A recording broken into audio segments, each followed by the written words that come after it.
Good afternoon and welcome to the HJCAC Game of the Week live from South Mountain High School. My name is Vince Delicio and I am joined by my broadcast partner for the afternoon. His name is Aaron Decker.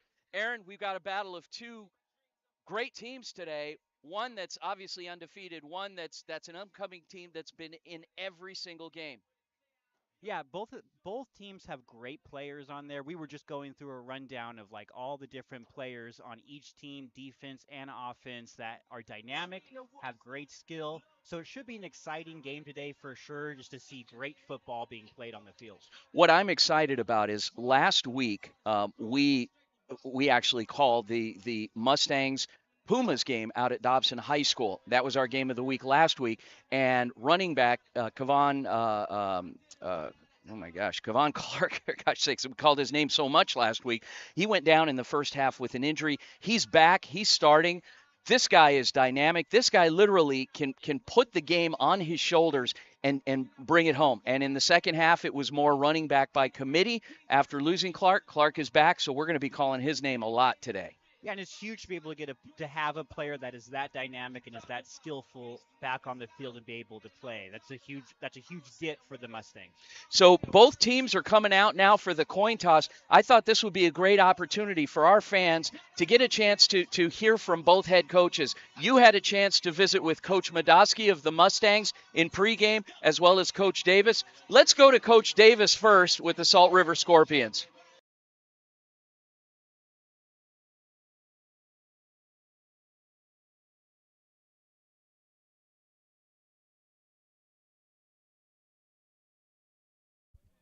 Hi, I'm Aaron Decker with the Varsity Sports Show, and I'm here with Salt River Scorpions head coach Larry Davis. Coach, talk a little bit about this week, what you focused on heading into this game at practice.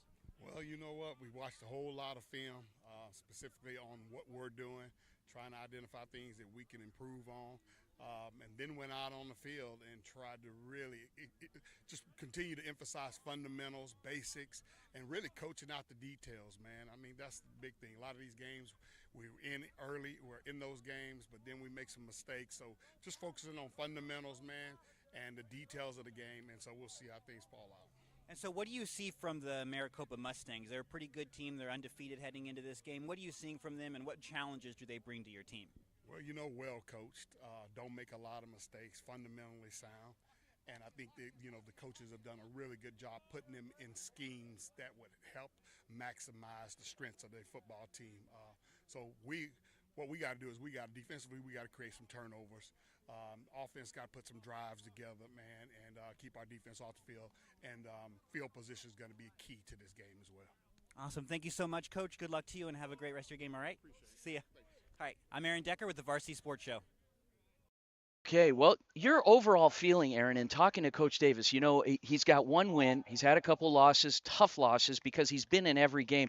What was your feeling in the conversation with him? Well, this is going to be a team that's going to trust the fundamentals. They're going to go by the fundamentals. They trust that if you do the fundamentals right, if you do the right thing on each and every play, you're going to come out with a win, that you're going to have good plays, you're going to have long drives. So I think if you're going to look at this game and you're going to look and see how Larry Davis is coaching his team, it's going to be fundamental based. Well, interesting. Here we go. And, he's got some dynamic players. As we run through the roster, we were kind of going one by one, and it's like, yeah, this guy's good. This guy's pretty good. This guy's pretty good. Let's talk about a guy out of Georgia by the name of Demarion Hayes. You talk about somebody that's electric. This guy had a 99-yard punt return a couple of weeks back, and he did a front flip in the end zone. Now, he drew a penalty for it, but he's still at the end of a 99-yard run. I mean, you obviously saw that just as I did. Yes, it made my back hurt actually when I saw the flip. But yeah, that was actually a play that got them on the scoreboard actually. So not only was that a play that was exciting and fun to watch, but it was a play that got them going and getting them on the scoreboard. So what I would take away also from that is that the Scorpions special team can play a part in this game. Jesse Parra to kick off for the Scorpions, the home team, and we're off. Here we go. On the return, will likely bounce into, well, that should have been a touchback, but not, and the official is electing play. So here we go. The Mustangs will have it 1st and 10. Looks like the ball will be spotted right about the 16-yard line, so we'll get a chance to see a dynamic, consistent playmaker who manages this offense in number 14, Cody Lazenby, the quarterback. Yeah, later in the interview that we're going to hear with Coach Madosky, he talked a lot about Lazenby and how they have such a great tandem with their wide receivers as well. And throughout this game, I would watch Lazenby and the receivers on how they use explosive plays and attacking the field with a deep ball. Keep an eye on number 2, Kevon Clark. He is the lone setback here. He is back in the lineup, a dynamic running back. Stands only 5'8", but he packs a punch and can run the ball. So receiver in motion now for the Mustangs. We've got a penalty here. We'll hear from the official, see what that call is. Still first down. Okay, so that'll push the Mustangs back early. Ref Mike, courtesy of the Varsity Sports Show, and we are excited every week to bring you the eyes and ears of the officials down on the field as well. Eric Stern, the lead official for this crew. Lazenby managing the offense for the Mustangs. Back to pass, completes the swing on the right side and out of bounds. Number 6, and that's Terrence Hall. Yeah, and great pursuit at the end of that play to be able to get that receiver out of bounds. That was, the Mustangs show a lot of ability to be able to extend plays and get a lot of yards after catch, and that was a great job able to pursue the offensive player and get him out of bounds. Gain of 1 on the play. It'll be 2nd down and 9. Mustangs. 2-by-2 set. As Clark is the lone setback. Lazenby back to pass, slap down right at the line of scrimmage. And that's another player we were talking about pregame in number 56 for the Scorpions, Alex Cordova. It's third down. Cordova, of course, out of the Bay Area, Burlingame, California, up in the northern part of California. Tall dude, 6'3", and at 250 pounds as well. Incomplete pass. It'll be 3rd down and 9. Ball on the 17-yard line. Cody Lazenby. Trip set. 3 receivers, top of your screen for the Mustangs. Lazenby back to pass. Sets his feet, throws, completes it to Clark down the sideline. Continues on his track. Steps out of bounds. Gets hit as he is attempting to get out of bounds. And it'll be a 1st and 10 for the Mustangs. Play made by defensive back. Looks like it was number 0, and that is Sylvester Rivera. We talked a lot about Clark in the run game as well, but he's also going to be very, very good in the pass game as well and being able to get down the field rather quickly. Ball on the 34-yard line for Maricopa. 3 receivers bottom of your screen, including a wing. And the give to Clark, weaving his way around, made something out of nothing, still on his track on the sideline, may have another 1st down. Steps out of bounds. And it is indeed 1st and 10, move the sticks. Great play. It seemed like he went through about 3 or 4 Scorpion defenders there, just juking and going left and right. Definitely a great play from Clark. Oh, boy. He's very elusive runner. Again, smallest guy on the field, but can carry this game if need be. Just finds holes. That's great. Yeah, great vision. Ball is on the 45-yard line. 1st and 10. Trip set for the Mustangs. And the give, once again, Clark weaves his way outside, spins, runs into a pack of Scorpions before he's finally stopped, and leading the charge, number 2, Nate Godoy. Gain of 3 on the play. It'll be 2nd down and 7. Clark's going to find a lot of good ways to be able to go down the middle and be able to find holes, but he does a great job also of being able to stop and turn and find open holes to his left and his right as well. Clock continues to move, coming up on 12 minutes here in the opening quarter of the HJCAC Game of the Week, brought to you by the Varsity Sports Show.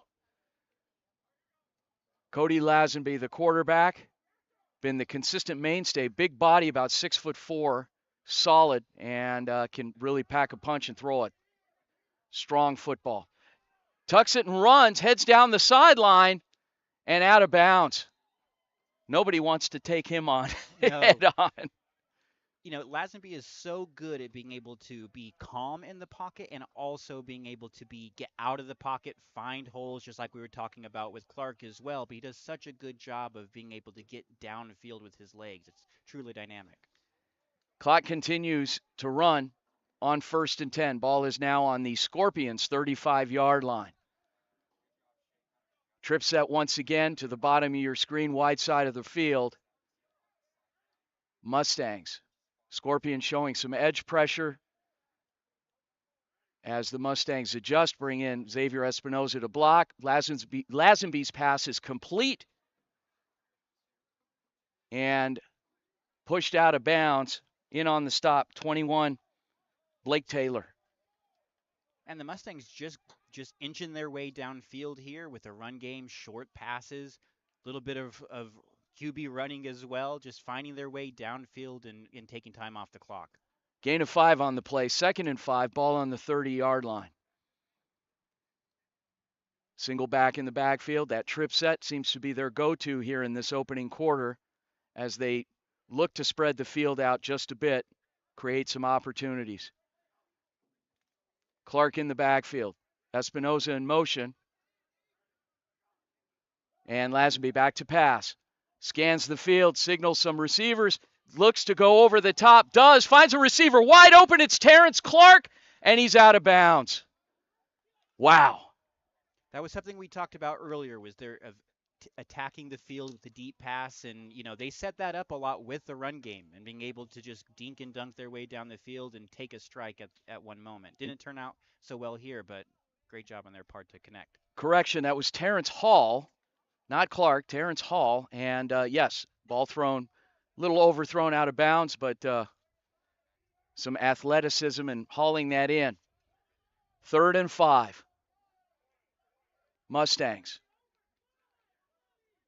3 receivers top of your screen. And Lazenby under center gives to Clark. Clark around the left side, dancing his way outside, looks for that first down pylon, may have it. Let's see where the spot is.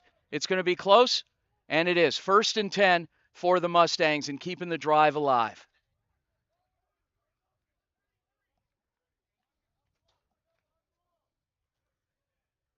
Scorpions making a substitution on their defensive front. It's very common that defensive line coaches will get a rotation of guys in, and Joseph Boyle, one of their leading playmakers up front. Keep an eye on 99 for the Scorpions. 1st and 10. Ball is on the 25-yard line. Empty set now. Lazenby still the quarterback, and Clark adjusting into the backfield. Clark, the give inside. Little bit of a lane, might have 1, maybe 2. We'll see where the spot ends up. And in on the stop at the bottom of the pile, we have number, looks like 94, which I believe it was 84, actually, Rashawn Thomas. 2nd and 7, gain of 3 on the play for the Mustangs. Trip set once again, bottom of your screen. Single isolated receiver up top, actually empty set with Clark in the wing. Lazenby back to pass. Lazenby scans the field, searches, tucks, and runs, looking to get outside, and does. Gain of a few more, might be 3rd and 6, 3rd and 5. We'll see where that spot is. Clock continues to move, coming up on 8 minutes remaining in this opening quarter of the HJCAC Game of the Week. It's Scorpions hosting the Mustangs. Yeah, the Mustangs have done a good job so far here in taking a lot of time off the clock and keeping that defense on the field. It's got to be exhausting in the heat right now to be still on the field, and you're keeping that Scorpions offense on the sidelines. 3rd down. 4 receivers out wide for Maricopa. Lazenby back to pass, scanning the field. Throwing over the top, completes it, and out of bounds. Wow. Terrence Hall once again, athleticism, athleticism, athleticism. Those opportunities are there for the Mustangs so far. 2 passes right there where they've had a chance to score and it just hasn't connected yet, but it's got to be a good sign if you're Doug Madosky, seeing that those options are available right now. Traditionally, Coach Madosky, who's been a defensive guy, he's got to be licking his chops with the performance and the consistency of this offense. They just need to get into the end zone when those opportunities present. On 4th and 6, the offense staying out on the field. 4 receivers split out wide. Cody Lazenby back to pass, searching, scanning, goes to the middle, and passes incomplete. Looking for a flag. There is none, and it'll be a change of possession on downs. Scorpions will have it 1st and 10. Yeah, there was a debate there from the offense of whether that was going to be a pass interference, looking for the flag. Didn't end up happening. That was a big choice, I think, to go for that. They went down that entire field and to come away with nothing after taking almost half the clock off the first quarter is surprising to me. Well, that's one thing you're going to see in this league is that these coaches want to spotlight these players as much as possible. So we're going to see a lot of situations where rather than punt, they will keep the offense out on the field, but ideally to convert and get that 1st down. But, yeah, they're a little more daring here. 1st and 10, Scorpions. Quarterback for the Scorpions. Number 16, Jorge Hernandez Beltran. 5-yard penalty. Still first down. Okay, Scorpions start off with a little happy feet there, and that'll take them back. And it'll be 1st and 15. The quick pitch inside and around the left side goes Scott Simmons before being brought down right near the sideline by number 20 of the Mustangs, Xavier Smith. Yeah, this is a great opportunity right now for the Scorpions to come back after the Mustangs just went down the field, took a lot of time off, to come down and score after your defense was out there. You want this drive to last a long time. That defense is probably gassed right now and needs a breather. Nice little gain on that play. It'll be 2nd and short. 2nd and 2. Ball is on the 29-yard line. Hernandez Beltran, the quarterback, shotgun formation. And the quick screen to the outside. Number 6, Tyshawn Mooney is met. Great play, nice catch, lowers his shoulder, and in on the assist is 48 for the Mustangs. You know, these are 2 teams that they haven't scored a lot of points in the first quarter, and I think it's going to be a big part of this game is if one of these teams can go and score here in the first quarter, that's going to get them to a better start here for the remainder of the game. That was actually Andre Stevens, 42. The give inside really quickly, making his way, lowering the boom. Number 3 on the carry, Ray Lucas. Lucas, of course, we've had a chance to see him on and off throughout. He's 5'8". He's out of Seattle, Washington. 2nd and 5. Beltran breaks the huddle, coming to the line of scrimmage. Trip set for the Scorpions. Lucas in the backfield, offset. Beltran back to pass, scans the field, loses the football, is hit from the blind side. It's picked up by the Mustangs, and the touchdown. Number 97, oh goodness, Justin Holmes came out of nowhere after the shot from the quarterback's blind side, losing the football, picked up and taking it in. Yeah, just did not see the defender coming off the edge there, looking the other way, and gave up the ball there. And for the Mustangs, that's huge after not scoring on that opening drive. Wow. Well, again, Coach Madosky is a defensive guy, and he's got to be tickled with the play of his front early.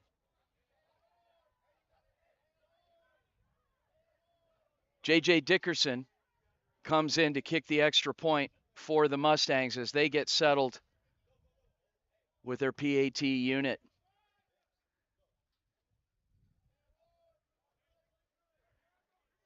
As soon as we go to break, we are going to run that pregame interview that you had with Coach Medoski of the Mustangs, Aaron. We got to hear from him and see if there was any premonition as to what was going to happen so far in this game. We've got a stoppage in play here by the official. Play a game. Offense. 5-yard penalty. Replay the try. Delay a game there. We'll push it back 5 yards. It'll be a short field goal here for Dickerson. Yeah, and for that upcoming interview, Medoski talked a lot about Cody Lazenby and also just what he does with his team, who's undefeated right now. How do you handle that when you're winning games? How do you handle practices? What do you fix? Dickerson.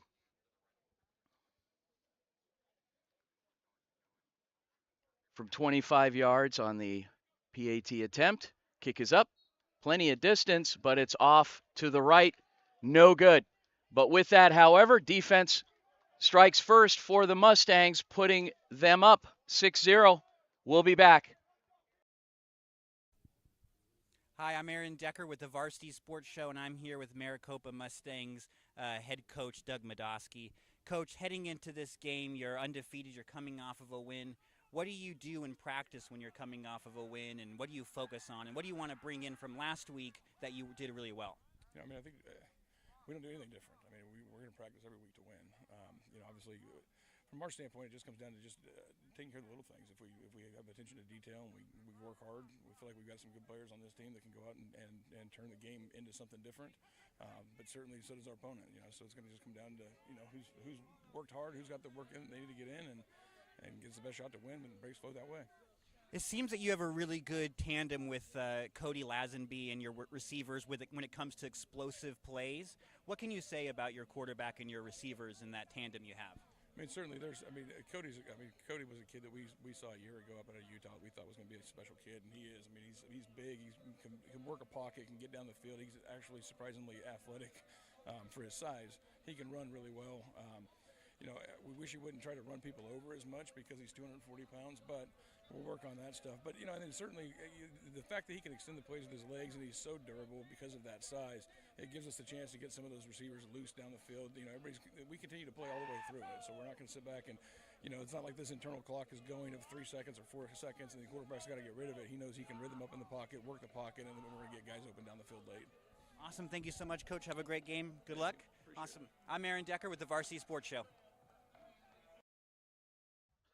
Welcome back, and on the return, Rivera brings it up just past the 20-yard line. So the Scorpions will have another shot at it here in the first quarter, 5:33 remaining.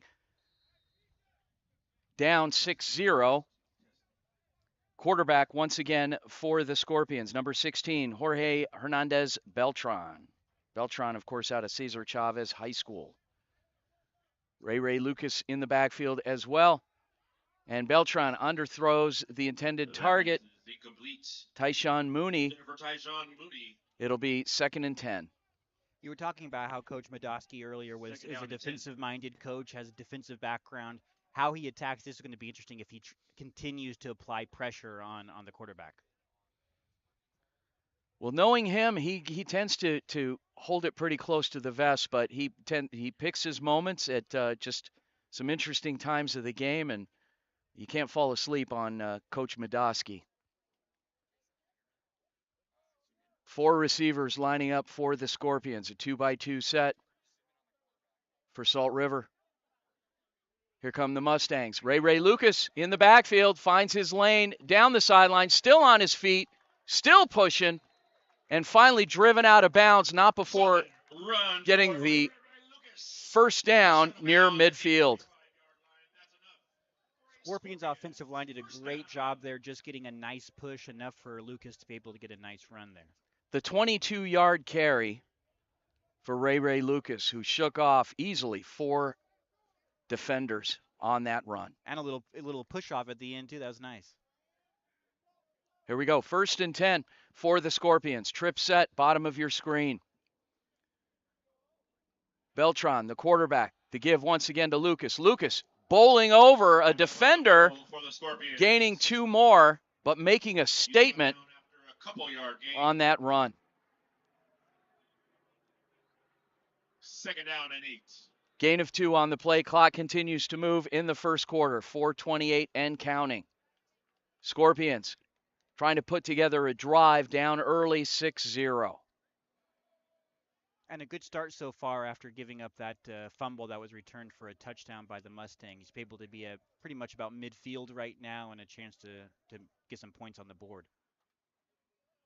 Receiver Kylan Miller, bottom of your screen, on the pitch to Lucas. Lucas tries to find a lane, cuts back, gets back to the line of scrimmage. Could have been much worse. Lucas, the ball carrier, And by a couple of Mustangs on the play. it'll be third, actually loss of 2 on the play. 3rd and 10, the original line of scrimmage. Ball is on the 45-yard line. And so for the Scorpions, you've been using your run game a lot here to be able to get down to this point, and now you're probably going to have to pass, and this is going to be an interesting point to see, does that pressure from the Mustangs get through here? Because it has been throughout this drive. Jorge Hernandez Beltran. Pistol set for the Scorpions. Beltran strikes and passes overthrown. Andre Stevens in the vicinity defending. And it'll be 4th down. For the Scorpions, it's 4th down. Looks like the Scorpions will bring out their punter, 95, Jesse Parra. And on that play, yeah, the defensive line was definitely getting some pressure for sure on that play.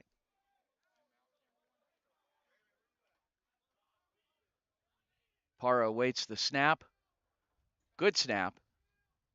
And releases it. Looks like somebody may have gotten a hand on it. Didn't quite get the distance, but gets a Scorpion roll down to the Mustang side of the field.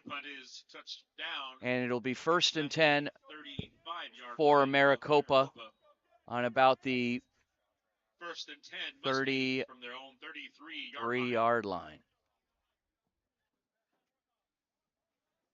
Big shout out to our production team today. We'll name them all as the game goes on. Braving the elements. Granted, it's not 40 below zero out here, but it is a little warm, so you like to stay hydrated, and particularly in the heat of the day. Yeah, the October weather hasn't really hit us yet, Vince. Not yet. Not yet. It's just I hope it comes faster. Yeah. Yeah. 3:08 remaining in the opening quarter. Mustangs 1st and 10. Quarterback Cody Lazenby. Espinoza in motion and resetting. Lazenby back to pass. Quick strike. Batted down. Once again, different player. This time it was number 39, Jeremiah Tyler, defending. For the Scorpions, it's 2nd down. 2nd and 10. Yeah, the Scorpions do a great job of just being active no matter where they are. And if you haven't been able to get to the quarterback or get in the pass rush, you put your arms up and try and bring the ball down.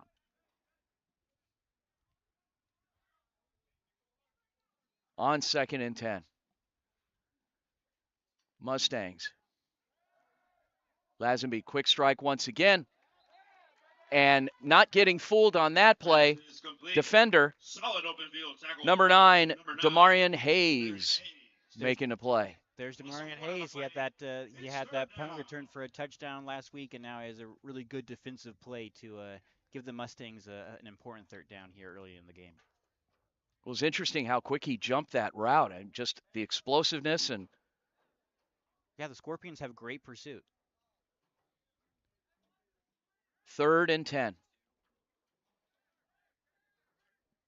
Mustangs.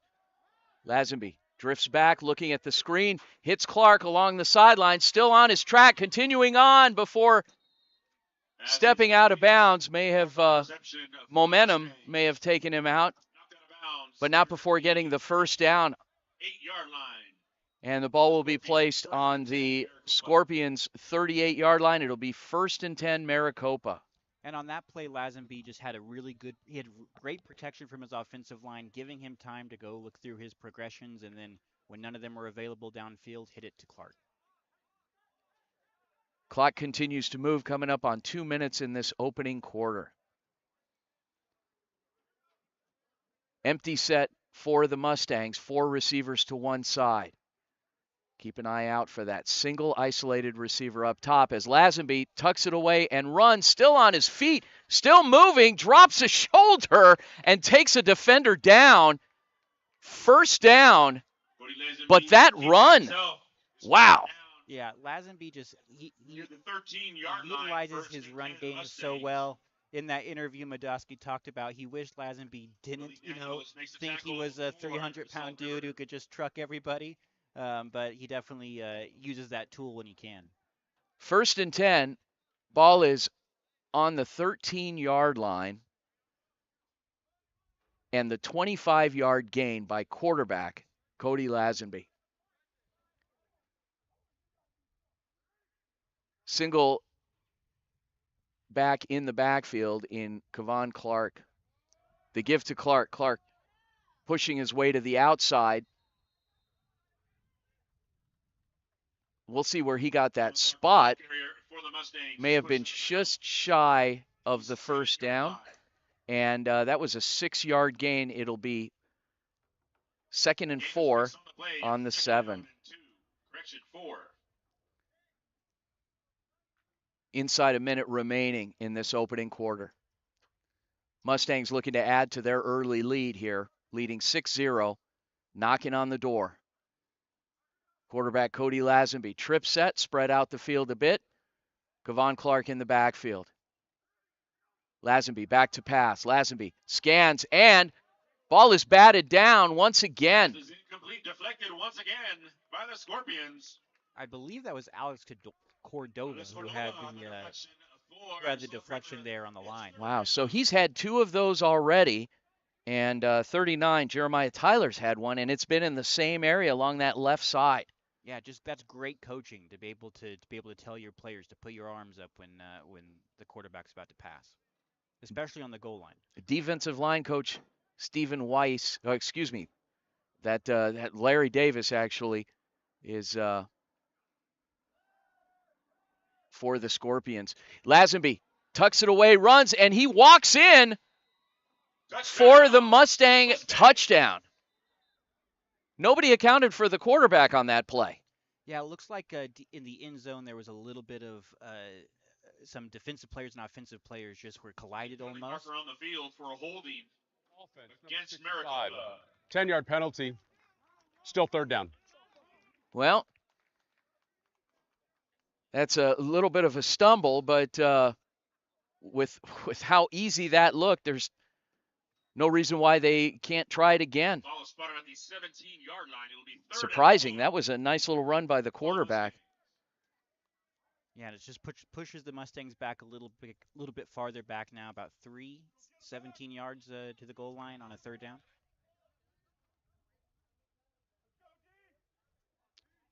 Ball will be on the 17-yard line. There's the horn to signal the end of the first quarter. And the Mustangs leading the Scorpions 6-0. Thanks again for tuning in to the HJCAC Game of the Week. Vince and Aaron will be right back.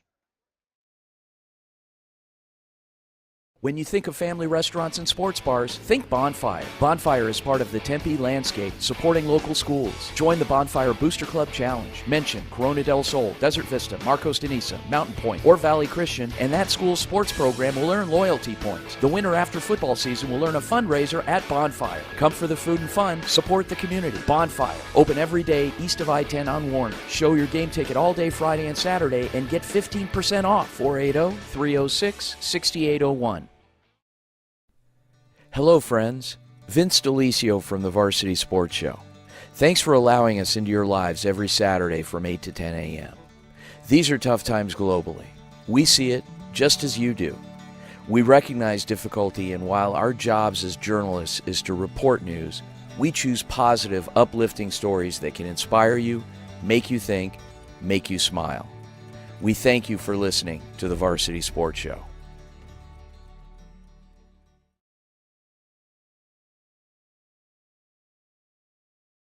The HJCAC Game of the Week brought to you by the Varsity Sports Show. Vince DeLisio and Aaron Decker here bringing you the Salt River Scorpions hosting the Maricopa Mustangs. Mustangs, the number 1 team in the league, coming in undefeated. Scorpions have something to say about that, and while the Mustangs hold a lead, the Scorpions are stepping up defensively, making plays here and there. and keeping themselves in this ball game. Just have to get their offense on track just a bit, Aaron. Yeah, and the Mustangs are at a 3rd and 17 right now on the goal line, but we have seen them. This could be they could be doing a play on the 4th down as well, just because we have seen that they're going to be playing a pretty aggressive and using all 4 plays here if they decide to do that. 3rd and 17 on the 17. Single back in the backfield. 4 receivers split out wide. Cody Lazenby back to pass. Slings that ball into the corner, and it's caught for the Mustangs touchdown. Number 6, Terrence Hall, with the diving corner route, completing the play. Yeah, Terrence Hall used all of his 5'10" frame to be able to get that ball. Looked like, I don't know if that was a one-handed catch. It looked like he just was able to just grab that with his hand and bring it in. But a great catch on from Hall's part. Wow. And the Scorpions did have someone coming off the edge, so also on Lazenby's part to be able to have that withstand that pressure as well. Yeah, the managing the pocket and the concentration and being able to release that football and land it just in the right spot. Nice job by both. Hall making the adjustment to really work to get to that corner, and of course Lazenby finding Hall in the corner. And on the extra point attempt, they're going for 2. Offense still out on the field. Trip set for the Mustangs. Clark in the backfield. Lazenby starts his cadence. And it looks like we may have some movement. Prior to the snap, false start, number 9, 5-yard penalty, replay the try. Michael Henderson, and it's interesting because it looked to be that he was in motion but may have moved forward before moving side. And it looks like that penalty might have they might have gone against to do a 2-point conversion here, instead go with the field goal. J.J. Dickerson, who's been very consistent in his own right throughout the season. Number 37, J.J. Dickerson on for the extra point. To kick what is essentially a 25-yard field goal. Kick is up, and just inside the upright. No! Goodness, it looked like it was inside. Yeah, the ball. Are we looking at the same thing? Yeah, the ball kind of spun to the right, heading towards the right field goal post, but it looked like it was good to me. Interesting. Well, okay. So that being said, the Mustangs now lead the Scorpions 12-0 just inside the second quarter. We'll be right back. In 2019, the JV Sports Show podcast began with the idea of spotlighting young people in our community. In time, that podcast evolved into radio, television, and live stream, and through that evolution, new ideas have enhanced delivery, giving a stage to students both in front of and behind the microphone in Arizona and beyond. Thank you for supporting the Varsity Sports Show, now the Varsity Media Foundation, a 501c3 educational organization. Hello, Arizona sports fans. I'm Lofton Lechner, and I couldn't be happier to be joining the Varsity sports team as a technical director for fall 2023. Follow me on Twitter at Lofton Lechner to stay locked in for the season.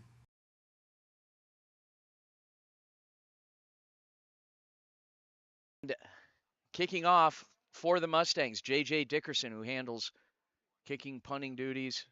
He's all everything in terms of anything to do with the leg for this Mustang team. Great solid kick, good hang time. Lands in the hands of Simmons. Simmons brings it up right side. Gets to the sideline before being met. And a flag. We had some activity at the end of that play. Javon Thompson will get the call here.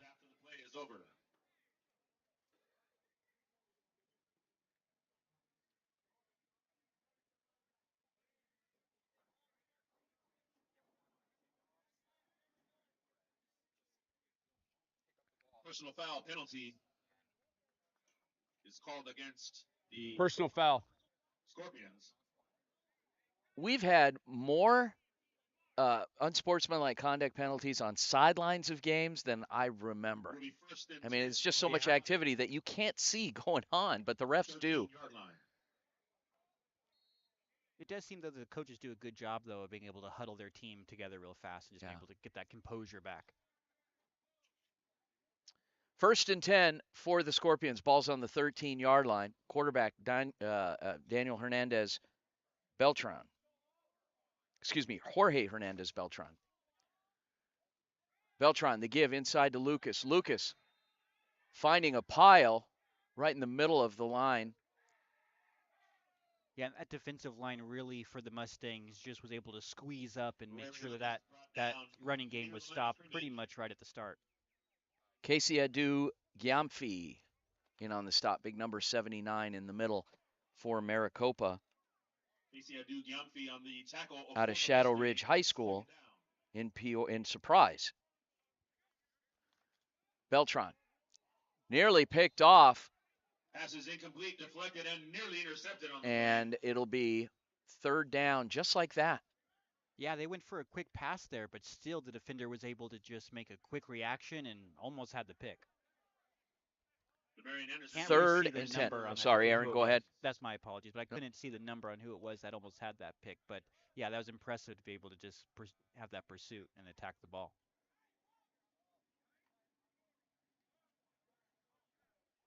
3rd and 10 for Salt River.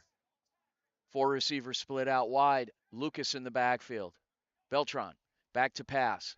Sets his feet, goes over the top, drifts that ball. Defended well. No flag. Wow. The Mustangs didn't have a lot of interior linemen on the in the middle, but they had 2 defensive linemen on the edges there, and Dylan Brown was able to get through and almost had the sack on the quarterback. 4th and 10. Fun fact, I was Dylan Brown's youth basketball coach. Oh, really? Yeah, when he was 6 years old, playing on a team with my son. Yeah, Brown's from Cave Creek. He is. Cactus Shadows High School. Yeah. So, good young man. Every time I see him, smile on his face, shakes my hand, and tells me he's doing his best. Parra's kick drifts, but takes a solid bounce for the Scorpions near midfield. Takes a Scorpion bounce, is touched down. And inside Salt River territory at the that will still give yard line. 1st and 10. The Mustangs some good field position near midfield. It'll be 1st and 10 inside. Substitution on the defense. 5-yard penalty, which will be added to the end of the kick. 1st down. Okay. So Mustangs will have it 1st and 10. We'll see where that ball gets spotted after the penalty. Yeah, but so far in this game, where it's 13 minutes and 43 seconds left in the first half, and the Mustangs have just done a really good job of applying pressure. And the Scorpions' defense is trying to do the same thing in a different way, and they haven't been able to necessarily get on Lazenby, but they have been able to get their arms up and deflect some passes. So both teams applying pressure in different ways, and right now the Mustangs are just still on top. It'll be 1st and 10. Ball is on the, looks like the 49-yard line of the Mustangs. Empty backfield. 5 receivers for Maricopa. As Clark resets, will join the quarterback in the backfield, getting the ball, skipping to the outside. May have had 4, possibly 5 yards on that carry. We'll see where he got spotted at the end of that run. For Coach Badowski's team, he likes to use a lot of motion. He likes to get that 4 receiver set to the left or the right, and then move Clark over and get some motion. That's able to tell Lazenby a lot about the defense, and also get the defense off guard a little bit as well. 2nd and 6. Ball is on the 47 of the Scorpions.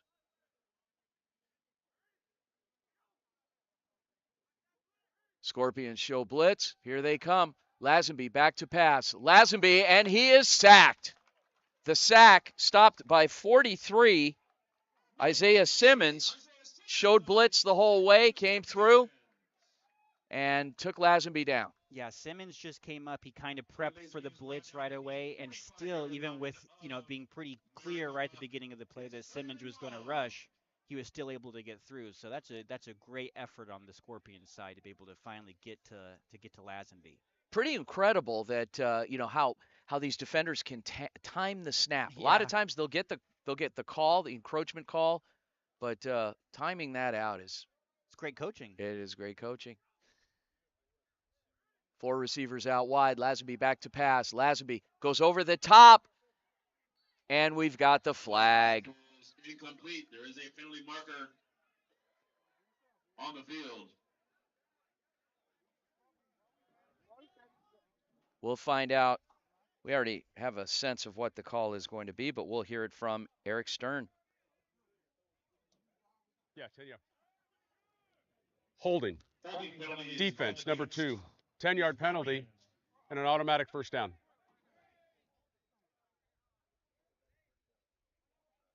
Yeah, Lazenby was looking deep to be able to connect with his receiver there, and just the defender did not let the receiver get downfield and got called for the defensive holding. 45-yard line.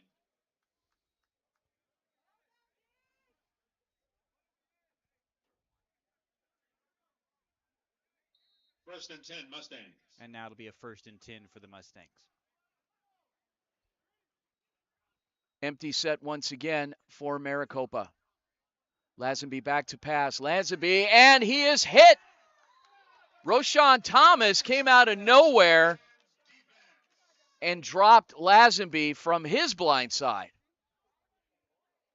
Lazenby had the wherewithal to hang on to that football as he was being brought down. Could have been catastrophic there and a turnover. It's hard to hang on to that ball. We saw that earlier in this game when the Mustangs had a player come off the edge and was able to get a sack fumble. And so good job on Lads to be able to hold that ball and just take the sack. But that'll set them back to a 2nd and 20.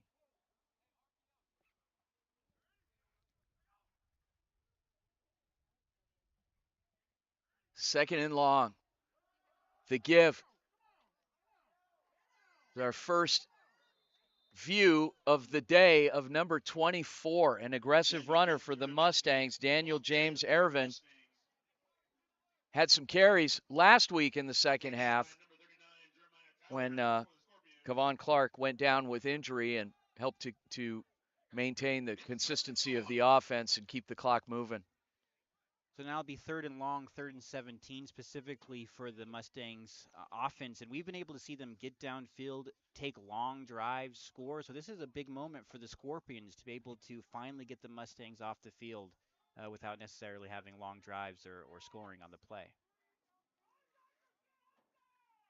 2-by-2 set for Maricopa. Clark in the backfield. Lazenby goes to Clark. Clark reaching for that football before being gang tackled by the Scorpions near midfield. 2 Scorpions on the tackle of 4. It'll be 4th down and a flag. There's a penalty marker on the field after the play was over.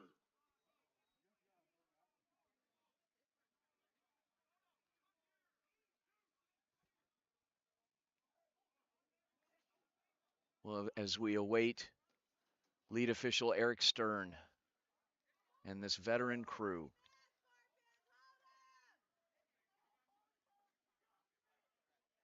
Well, once again, down bunched up near the sideline, you never know what's going to happen. Fouls on the play. Unsportsmanlike conduct, number 6 on the offense. Unsportsmanlike conduct, 99 on the defense. Those penalties are declined. 4th down. Interesting. Yeah, okay, so, go ahead. On that previous play, we saw that it was, it was a 3rd and long, and they decided to not throw it deep and instead try and see if they could get Clark to use some of his elusiveness to be able to get downfield. It didn't turn out well, but the Scorpions were able to get a stop here and now have a chance to use that special teams to get the offense back on field. Good snap. J.J. Dickerson to punt. Has to adjust the trajectory as he had someone coming off the edge quickly and still manages to keep it respectable, gets it down close to the 10. That was actually a pretty good punt, good hang time. Gets to the 15-yard line. So Scorpions will have it 1st and 10 right at the 15-yard line with 9:53 remaining and down 12-0. Yeah, Go ahead. that punt's great because it does push the Scorpions back for the second straight drive, being on pretty much on their own, not on their own goal line, but being on their own, pretty close to their own goal line. So it's a long drive for them to now have to get down the field, and that just gives it's going to make the offense have to stay on the field as well. Scorpions, of course, trying to get something going, generating some consistency with their offense. And they've tried to utilize it with the run game so far. I'm interested to see if they go with the pass game here as well. New quarterback in the game. Number 12. Elijah Roman on the direct snap. Takes it to the right side. Don't see any indication that quarterback Jorge Hernandez Beltran was injured. May just be trying something different this series. Yeah, if we're close to being midway through the first half, and you haven't been able to get anything going. It's you might want to try something and just see if you can get the defense off balance a little bit. 2nd and 8 on the play. Clock continues to move. 9:18 in the second quarter. Roman tucks it, loses the football, and the Mustangs have it. Wow. Dylan Brown pouncing on that ball, and the Mustangs with an extremely short field and a chance to add another 6. Yeah, the Mustangs just have done a great job all day so far on the offense and defense of each time that someone's on field making a big play, doing something that advances that defensive or offensive group's goal. And so both sides of the game right now are doing great. 56 Tariq Niang actually recovered that fumble. Dylan Brown in the play, helping to create some havoc. 1st and 10 for Maricopa. Mustangs spreading the field out. Clark in the backfield. The give to Clark. Clark bouncing outside, trying to hit the edge. Can't. Steps out of bounds. Loss of about 2 yards. It'll be 2nd down. Number 2, Clark, the ball carrier. We've seen all game that Clark's been able to get out of his left and his right and be able to get downfield. And the Scorpions have done a better job throughout this second quarter of being able to stop that and being able to close in on him. Clock continues to move. 8.5 minutes remaining.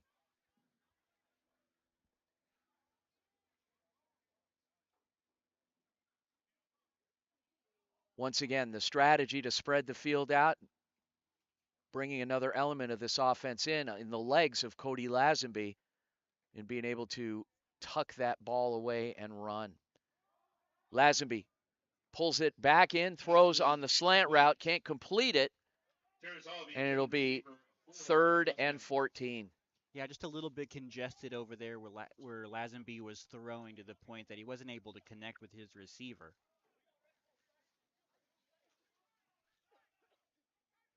But again, the Scorpions are now 3rd and 14 for the Mustangs. So the Scorpions are doing a good job. We didn't see this in the first quarter of being able to get the Mustangs on these 3rd and longs. Thank you. On 3rd down, Maricopa Mustangs with the hard count. Lazenby goes over the top, signals a receiver, and it's caught for the Mustangs touchdown.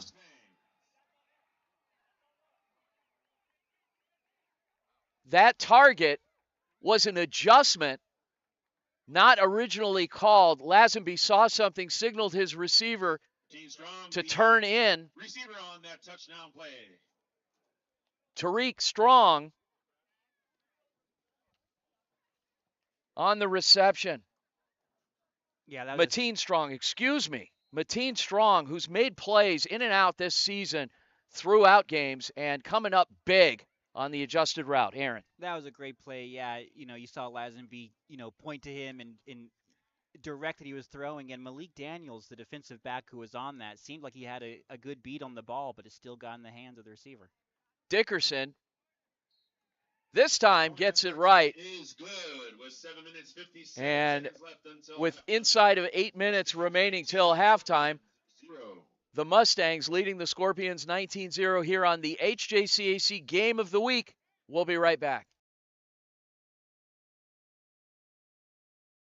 Hi Varsity sports fans, this is Shai Gara. Make sure you stay tuned for our halftime where we break down different highlights from sports locally or otherwise, so plenty of entertainment and content coming your way if you stick around with us. What I personally think is cool about our halftime show is we cover different sports, maybe some you might not expect, and a variety of different content, of course, high school football, and maybe some professional stuff such as NFL highlights from the previous week.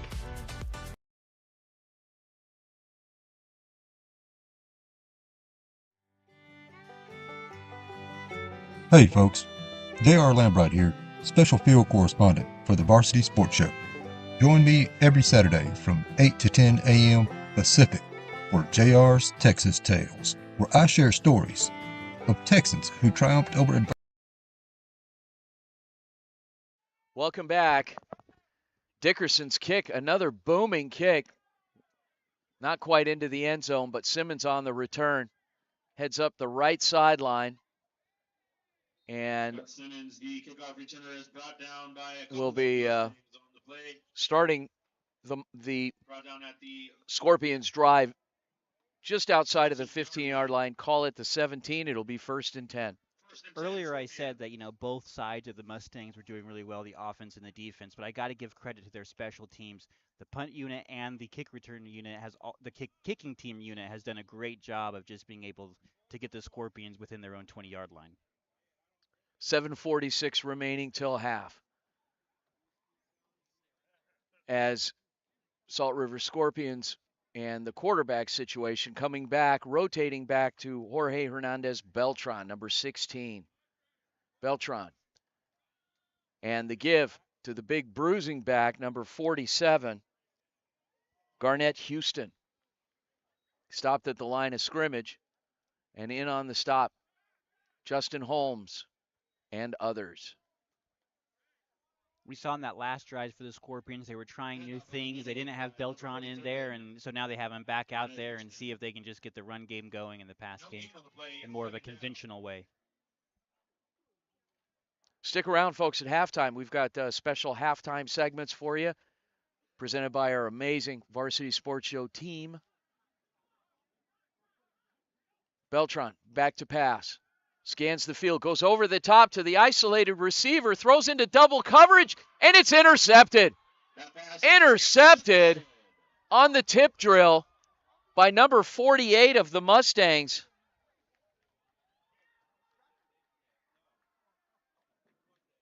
I think, actually, I did that again. I think it's number 42. It's these numbers on the jerseys. Yeah, they're a little bit hard to read on these white jerseys. Oh, boy. Especially when they're a little bit bunched up. But, yeah, on that play, for the Scorpions, Scott Simmons had a really good – he was down the field. It looked like he was open for a little bit, but they were able to just close in on him. Two Mustangs defenders actually were able to close in and actually bounce it up in the air to the point that they could intercept it. So those jerseys hiked a little bit, but the public address announcer – calling out 46 Jordan Marshall on the interception. So we'll scan the field and make sure that it was, in fact, Marshall. Yeah, 6'1" Jordan Marshall on the 5'8" Scott Simmons. 1st and 10 Mustangs. Ball at near midfield. Lazenby looks, scans the field, throws, underthrown. Pass is incomplete. Espinoza cannot quite pull it in.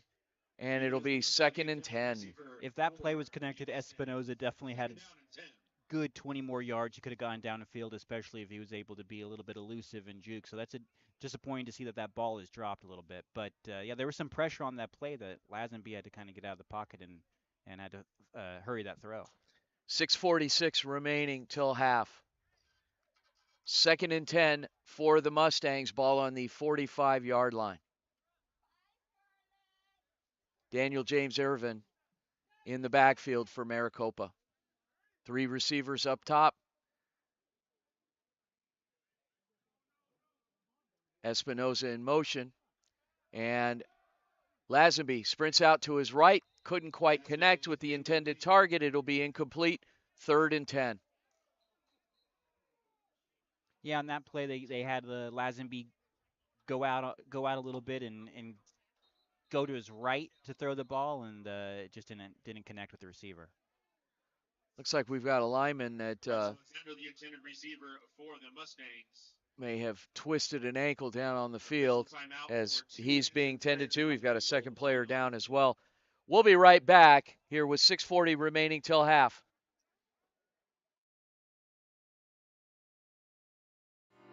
Hi everyone, nice to meet you. I'm Ryan Sikora. I'm going to be one of the interns this fall at the Varsity Sports Show. So happy to be with you guys this year. I've loved sports for as long as I can remember, and I cannot wait to be with you guys on Thursday, Friday, and even some Saturdays all this year. My name is Kyle Krikorian, and I'm a sophomore studying journalism at the Walter Cronkite School of Journalism and Mass Communication. I am thrilled to join the Varsity Media Foundation as a technical director following Horizon High School football this fall. You can find me on Twitter and Instagram at Kyle Krikorian. Players that went down for the Mustangs able to walk off on their own, so ultimately that is what it's all about. And both coaches, Medosky and Davis, coming out onto the field and making sure their players are okay. So Timeout, it's 3rd and 10. 3rd and 10 now for Maricopa.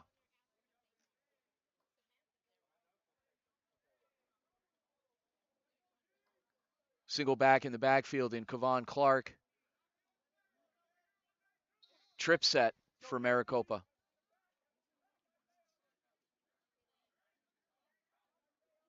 Quarterback Cody Lazenby sending Terrence Hall in motion. Lazenby. And he's sacked. Another tackle for loss for the Scorpions. That time it was 25 for the Scorpions. Coming up big, Jalen Grant. Grant ends up getting the sack there, but that entire defensive line was able to get through that offensive line to be able to get to Lazenby, and we've been seeing that the last few drives that the Mustangs are in these 3rd and 10s, 3rd and longs, and the Scorpions are starting to get pressure. Whatever they're doing on the sidelines, how they're analyzing the Mustangs, they figured out something on how to be able to get pressure and to stop Clark's elusiveness with the run. Well, not only that, the secondary of the Scorpions playing big today have just stepped up and allowing those opportunities to occur because Lazenby can't find anybody open. Yeah, that's a great point. Yeah, they're doing a great job covering the receivers or not giving any gaps for Lazenby to throw to. Dickerson. That one looked like it went off the side of his foot, but still getting some distance, rolling out of bounds.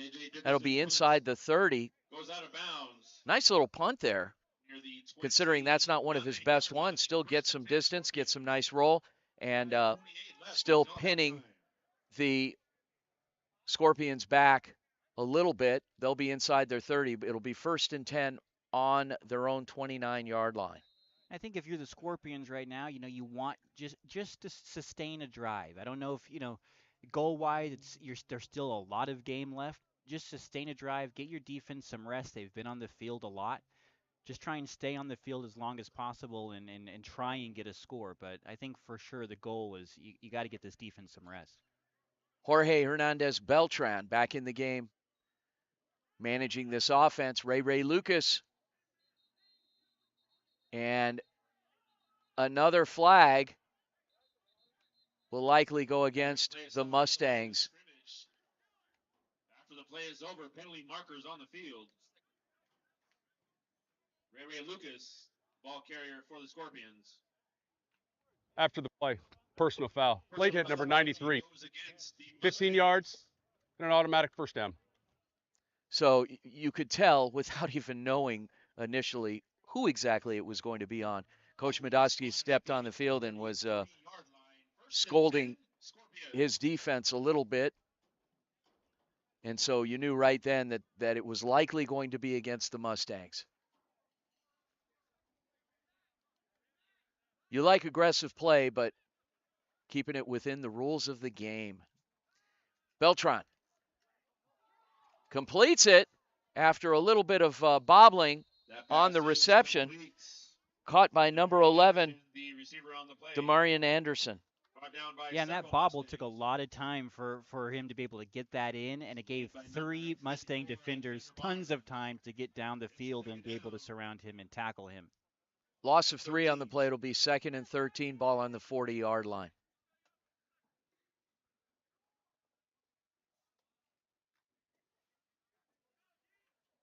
As the Scorpion offense comes up to the line of scrimmage, we've got a trip set for Salt River. Single back in the backfield in Houston.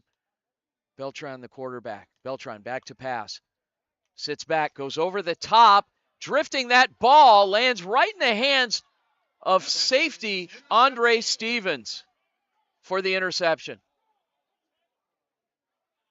Beautifully thrown ball. Unfortunately, it was to the wrong colored jersey, but Stevens took advantage of that opportunity and does what he does best and brought that ball in. So yeah, Beltran was throwing that to Tyshawn Mooney, who was down the field. He was open, but it was just a little bit underthrown.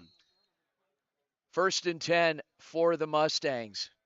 4 minutes and 11 seconds remaining till halftime. Does Maricopa have one more good drive in them before half? We'll find out. We've got a stoppage in play here. Get the word from lead official after the flag. Unsportsmanlike conduct on the offense. Number 6. That is number 6, second unsportsmanlike conduct. He's ejected. Oh, goodness. Be a 15-yard penalty. It would be 1st and 10. So Terrence Hall will sit and will have to sit next week as well as a result of the ejection, which is disappointing. Of his second penalty of the day, as lead official Eric Stern indicates.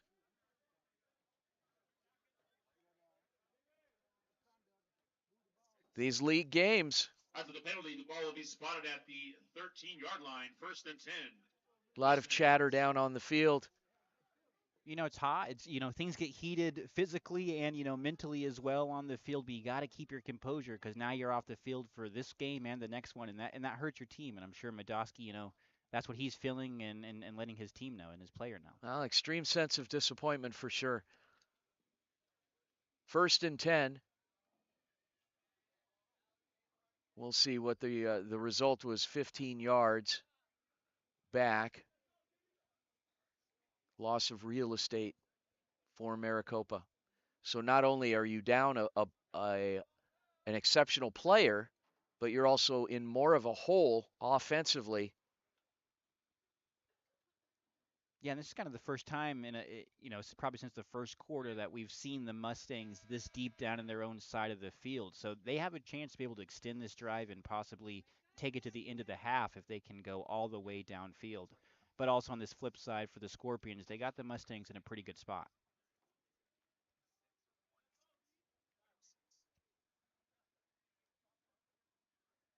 As we are waiting, looking down at official Eric Stern, he appears to be having a conversation. Yeah, I'm not sure if it's visible on the broadcast, but it does seem like they're kind of at the line of scrimmage around the ball, just having a conversation and kind of having a stoppage in play at this current moment, but we don't know necessarily why. And I believe they're waiting for the ejected player to leave the field.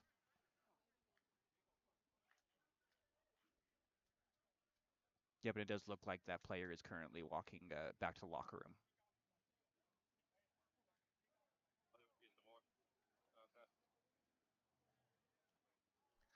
Well, disappointing for sure, but again, it's it's unfortunate. It's about life lessons and dealing with conflict and situations and having to overcome those situations. So there's always, in knowing this coaching staff and both these coaching staffs, both the Scorpions as well as the Mustangs, they're all about life lessons, and sometimes it's a bitter pill to swallow when something like that happens. But a lot of times these little lessons set you up for greater success in the future as a result of learning. Lazenby, the give inside to Clark. Clark is brought down pretty quick by 43. Credited with the tackle. That is Isaiah Simmons. 1 yard gain, 2nd down and 9. Clock continues to move, coming up on 3.5 minutes remaining till halftime. Mustangs leading the Scorpions 19-0.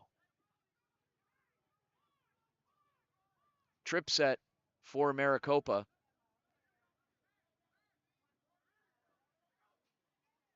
Clark in the wing position. Lazenby back to pass. Lazenby goes to the middle. And incomplete. Lazenby had 2 wide receivers downfield and about 1 defender in between them, but just wasn't able to connect with the receiver. For the Scorpions defense, we're seeing that in order to stop Clark and be able to stop the run game, they're playing their safeties pretty close to the ball, maybe 10 yards back. And they're just hoping their defensive backs can stay on their wide receivers, and that safety or 2 safeties can protect them and cover the back of the cornerbacks. 3rd and 9. Cody Lazenby managing this Mustang offense all season long. Trip set, Espinosa in motion. And here come the Scorpions. Lazenby evades a defender, sets up, throws over the top to an open Espinosa. What a catch. That pass is complete. Steps out of bounds. 1st and 10. The defense had Lazenby on the run. Had him. And still created an opportunity. Found a receiver open. Wow. Yeah, Isaiah Simmons was again in the backfield. Was about to able to wrap up Lazenby's legs. Just made a dive at him, but just wasn't able to get him. And that was able to give Lazenby time to make the pass downfield. 1st and 10, inside of 3 minutes till halftime. Maricopa Mustangs, and the give to Clark. Kevon Clark weaves his way. Rhines finds the open field. He's going, gone. Touchdown, Mustangs. Number 2, Kevon Clark. Clark diced right through through the defensive line, and he was untouched the entire way. 66 yards and a cloud of, turf, not dust. But Kevon Clark, after coming back from an injury sustained before halftime of last week's game, sat out the whole second half, saw him in warm-ups, got a huge grin on my face because I know what kind of an impact player he is for this Mustangs team, and showed it right there. Yeah, just super fast, super speedy, and we saw for a few drives that the Scorpions were able to stump Clark a little bit and stop that elusiveness, but on that play they just decided to send him down the middle and see what he could do, and he was able to get the score. Attempting the 2-point conversion, Clark takes a breather, and stepping into the backfield, 17, Javon Thompson. 2-by-2 set. Lazenby goes outside to Thompson. Can't quite connect. Ball was overthrown.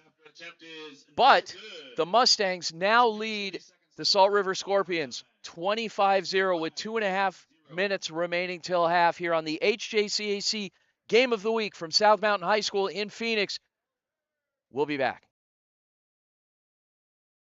The hottest show covering Arizona high school football, Varsity Live. Do you want to hear from players of the week and our own analysts covering all of varsity sports games? We bring you pre-game previews and post-game recaps every single Friday night, wrapped up all into one show called Varsity Live. Tune in at Varsity Sports Show on YouTube Fridays at 6:30 p.m. MST for pregame and 10 p.m. MST for postgame. I'm your host, Kyle Cooper, and I will see you Friday night. What's inside you? Unlocking the greatness inside you means digging deeper and going further than you can on your own. Banner Sports Medicine High Performance Center uses the latest technologies to train the athlete in all of us. Unlock the greatness inside of you.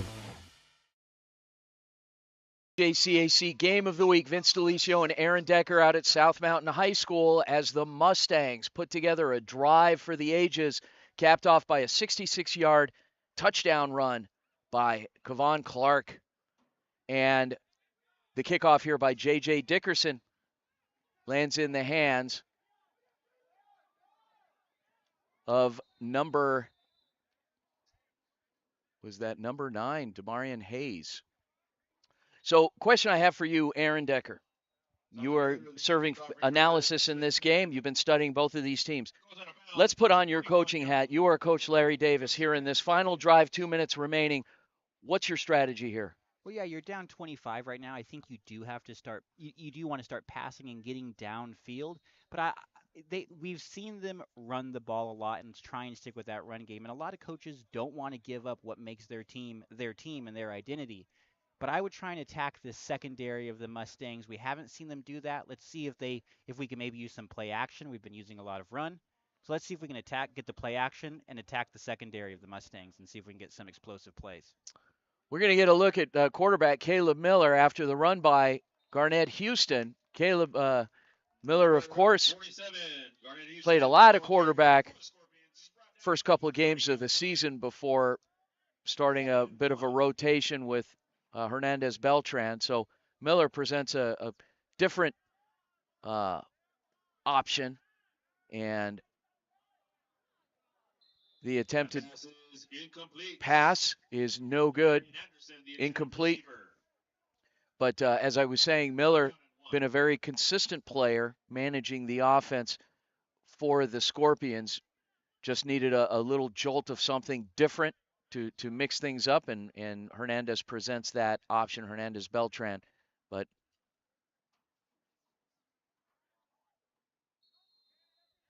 got a flag on the play. We'll get the call here from referee Eric Stern.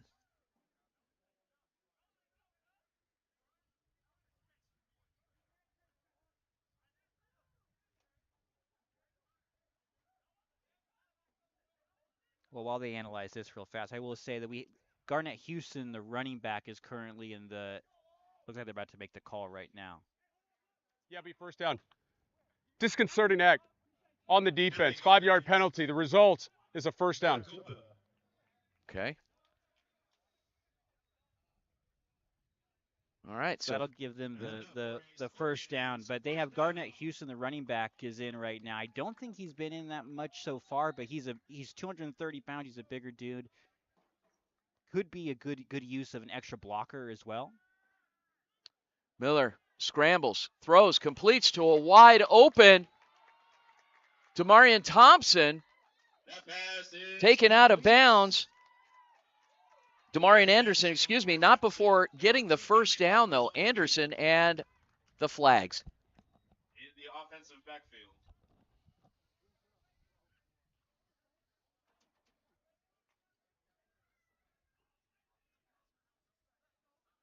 Two flags in the area of where Miller threw the football from. Holding offense.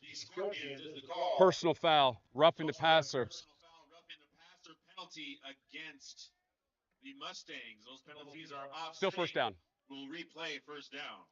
That's a huge blow because that was one of those explosive plays we were talking about to try and hit. They were able to get Demarion Anderson on the crossing route there and get a first down. Not only a first down, but a pretty large gain of yards. And to have to go back it's demoralizing. 1st and 10. Trip set for the Scorpions. Houston in the backfield. Miller throws. Pass is incomplete. The shot by Andre Stevens on the intended receiver, Tyshawn Mooney. That I think that might have been the same play that they had just run. They had Anderson on the crossing route again, and they seemed to have were going to try and hit it, just didn't connect.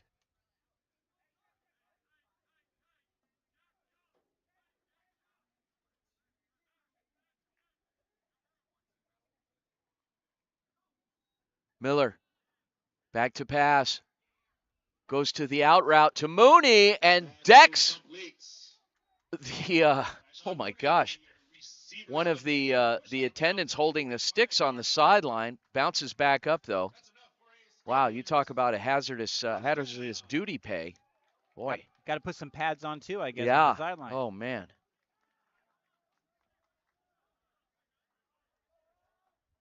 But yeah, on that play, Houston kind of stayed in the backfield to kind of give an extra blocker. We've seen the Mustangs be able to put some pressure, so Houston provides some extra blockage. Miller back to pass. Miller scrambles, tucks, and runs. Pushed out of bounds. Number 4, Caleb Miller keeps the ball himself. Runs out of bounds at the 48-yard line. Miller. And it'll be 2nd and 7, gain of 3 on the play, 1:09 remaining till half. Once again, folks, stick around through halftime. Got a great couple of halftime segments presented by our Varsity Sports Show team, notably Kyle Cooper and Shai Gara. Miller back to pass, releases that football as he's being hit and nearly intercepted. Almost intercepted by the Mustangs. 3rd and 7. Looked like Oscar Barraza there, who almost had the interception, just was not able to bring it in.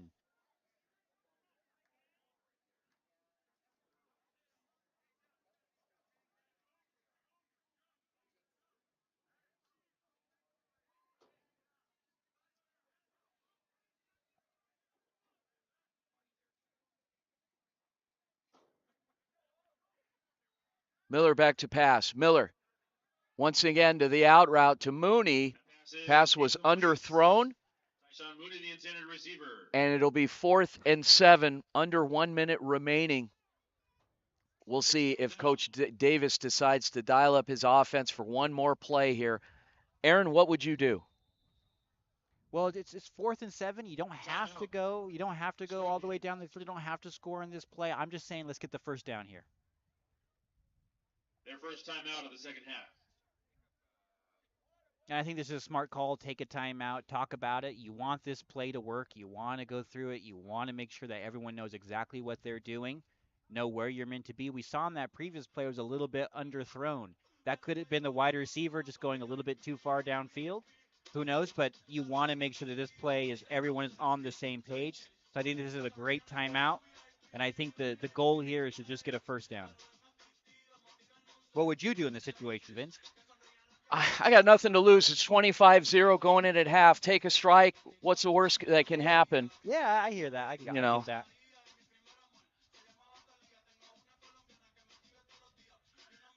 I think my main worry is you would just put them back on that side of the field possibly. And, the Mustangs haven't. They're a pretty good team with the deep ball and explosive plays.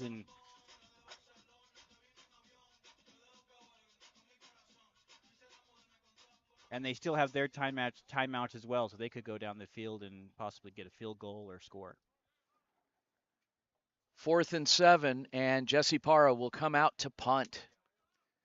Deep to receive for the Mustangs is Kevon Clark. Parra gets off a nice booming punt, and Clark lets it bounce. Lands at the 1, into his end zone, comes out, takes it upfield, finally dragged out of bounds inside of the 20. Number 2, Clark, the punt returner for. We've seen that a couple of times from the Mustangs. They're not afraid if that ball rolls into the, past the goal akin to their own 20-yard line, 10-yard line. They'll still take that ball and run for it. 39 seconds remaining until halftime.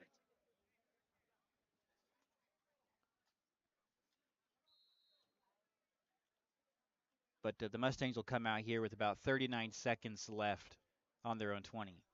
All right, so let's put the other coaching hat on. You're Doug Madosky. What are you doing here? Yeah, I'm playing conservative here. You got a 25 to nothing lead. There's no reason to try and play too aggressive. I wouldn't say you don't pass. You can definitely pass. You've done pretty well so far, but you don't want them to intercept it and possibly score and go into the half with momentum. Well, it looks like Cody Lazenby spreading the field out, sprints to his left to pass, goes over the top to a wide open receiver who takes it downfield. He is in the end zone for a Mustangs touchdown. Wow. Well, Vince, Bryce Alexander. yeah, that's Bryce Alexander, and that's why I'm not a coach, because he played aggressive and they got a touchdown there. Goodness. You Yeah. talk about a gain, an 80-yard touchdown with 25 seconds remaining till half. And Alexander just found a way to get behind the entire defense, get behind the defensive backs, the safeties. There was no one near him. He was able to get down the field rather quickly and get that score. Still 25 seconds left in the game. That's how fast it was. Masterful play calling by Mustangs offensive coordinator Chad Monson. You talk about a gunslinger. Coach Monson will work with whatever he's given, and he's been in the Valley for many, many years, coached high school and college level, and delivered results. And he's a pretty nice guy, too. But Coach Monson really making the most of his this mentoring of Cody Lazenby and the rest of this offense and opening things up today. Wasn't necessarily the story last week. They struggled a bit to generate some offense throughout the game, particularly when they lost their leading rusher in Kevon Clark in the first half. But today they seem to be firing on just about all cylinders. Dickerson. The kick is up and good. Point after is up and is good with 25 seconds left until halftime. Well, there you go, Aaron. Mustangs So 32, the Mustangs lead 0. the Scorpions 32-0. We're going to keep it here, but I'm going to give you the opportunity to to take back some of what you said, or just give us a strategy here. Once again, Coach Davis putting on his coaching hat. Aaron Decker, what are you doing? Well, I'm still playing if we're the Scorpions here, I'm playing aggressive for sure. They just went down the field on one play and were able to score. You have to be able to answer back the same way, or at least attempt to. You can't play conservative when you're down 32-0 in the first half. You got to hope that you can try and get something downfield and answer back. If one team does something, you got to try and match it in some way. So, on the last play, I didn't show that I had the coaching chops, I guess, with the call I made, but I would feel confident in myself and my team to try and push the ball downfield and not just try and go into the half with where we're at.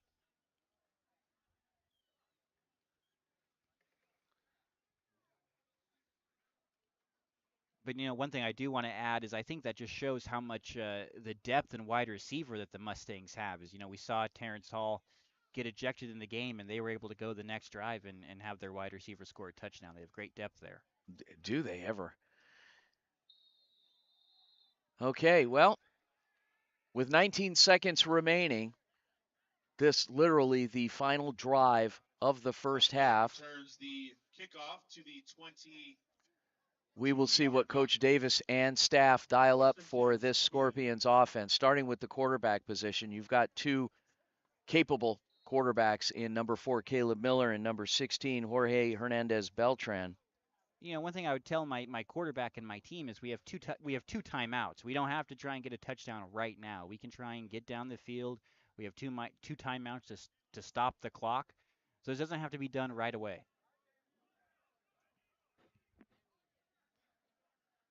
And Caleb Miller takes a knee. Coach Davis obviously playing it conservative, wanting to talk about it at halftime. So that'll end the first half. So with as the clock winds down, the visiting Maricopa Mustangs jumping on the home team, the Salt River Scorpions, in a big way, leading 32-0. We'll be back for second half action. Enjoy halftime, folks. We'll be back.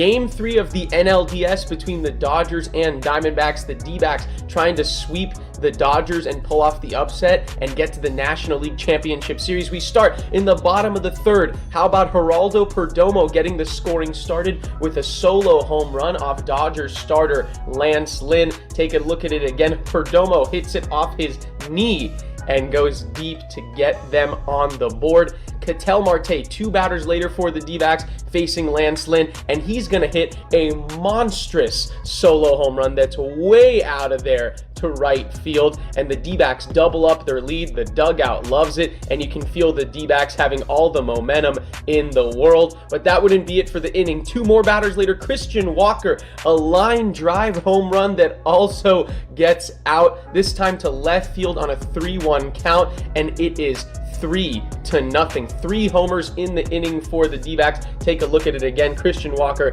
tons of power, hit 33 in the regular season. There's another home run. Next batter, the very next one, Gabriel Moreno, goes to right field and out of here, but hang on a second. At first it was ruled a home run, but Jason Hayward and the Dodgers think it's foul. The umpires would discuss and eventually say it is foul, but guess what? It doesn't matter, because in the same at bat, Gabriel Moreno goes to left field this time, and it's the 4th home run of the inning for the Diamondbacks, which is historic, as they are the first team to hit 4 home runs in a single postseason inning. So we're going to go to the top of the 5th. Brandon Pfaadt strikes out Max Muncy. This would be his final out, a little bit of a short outing, but a phenomenal performance from the D-backs rookie pitcher. He gets a huge ovation as he exits. We're going to go to the top of the 7th now. Still a 4-0 game. Max Muncy once again with 2 outs on a 3-2 count gets an opposite field single.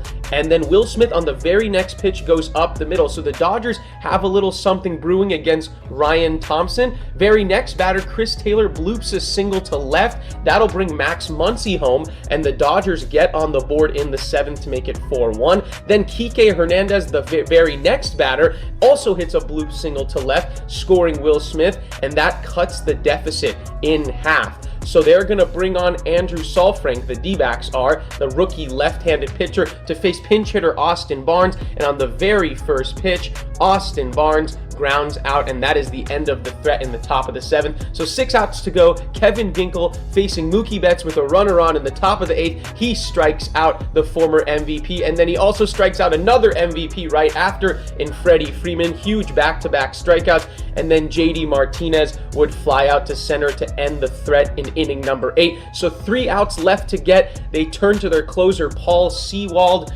and Max Muncy would lead off the inning. Paul Sewald strikes out Max Muncy, and there are 2 outs remaining. The next pitch would go to Will Smith, and he had a good night. He hits a single to right field to get the tying run to the plate with 1 out. Then it's Chris Taylor. Chris Taylor hit an RBI single in the 7th, and here he flies out to deep right center. It looked like it could have had a chance, but ultimately it is out number 2. So Paul Sewald, the Diamondbacks closer, has 1 out to get to send the D-backs to the National League Championship Series against Kike Hernandez on a 2-2 count, and Kike lines out, and that would be it. How about the Arizona Diamondbacks, who won 84 games in the regular season? They beat the division-winning Milwaukee Brewers, then upset their NL West division rival Dodgers, who won 100 games. They move on to their first National League Championship Series since 2007 and will face the winner of the Phillies and the Braves. Hello everyone, this is Kyle Cooper. Today we are going to the NBA. The Milwaukee Bucks are now the favorite to win the NBA championship. There was a blockbuster trade this week with Damian Lillard going to the Milwaukee Bucks to join Giannis Antetokounmpo. The Bucks odds are now at 4-1 according to US Sportsbooks to win the NBA Finals. To break down the trade, Drew Holiday, DeAndre Ayton, and Kamara are going to the Blazers, as well as the Bucks' 2029 unprotected first-round pick and unprotected swap rights in 2028 and 2030. The Suns land Yusuf Nurkic, Grayson Allen, Nasir Little, and Keon Johnson. It's important to know for Suns fans that bringing in 4 players to the team while only sending out 2 will require Phoenix to cut 2 players. For the Phoenix Suns, they lose DeAndre Ayton, Now, Ayton did have some drama with the Suns' former coach Monty Williams and the entire organization about his role. Ayton wanted to have more touches down low, more post-ups, and a bigger part in the overall offense. With new head coach Frank Vogel, it would be sure that Ayton's role would even get smaller with Kevin Durant, Devin Booker, and Bradley Beal all on the same team. Now, Ayton still could have played a crucial role for the Suns if he were to still be on the team. Ayton is now on a rebuilding Portland team and will receive that bigger role he really wanted. If you compare Ayton to Nurkic, you can clearly see that Ayton is the better player.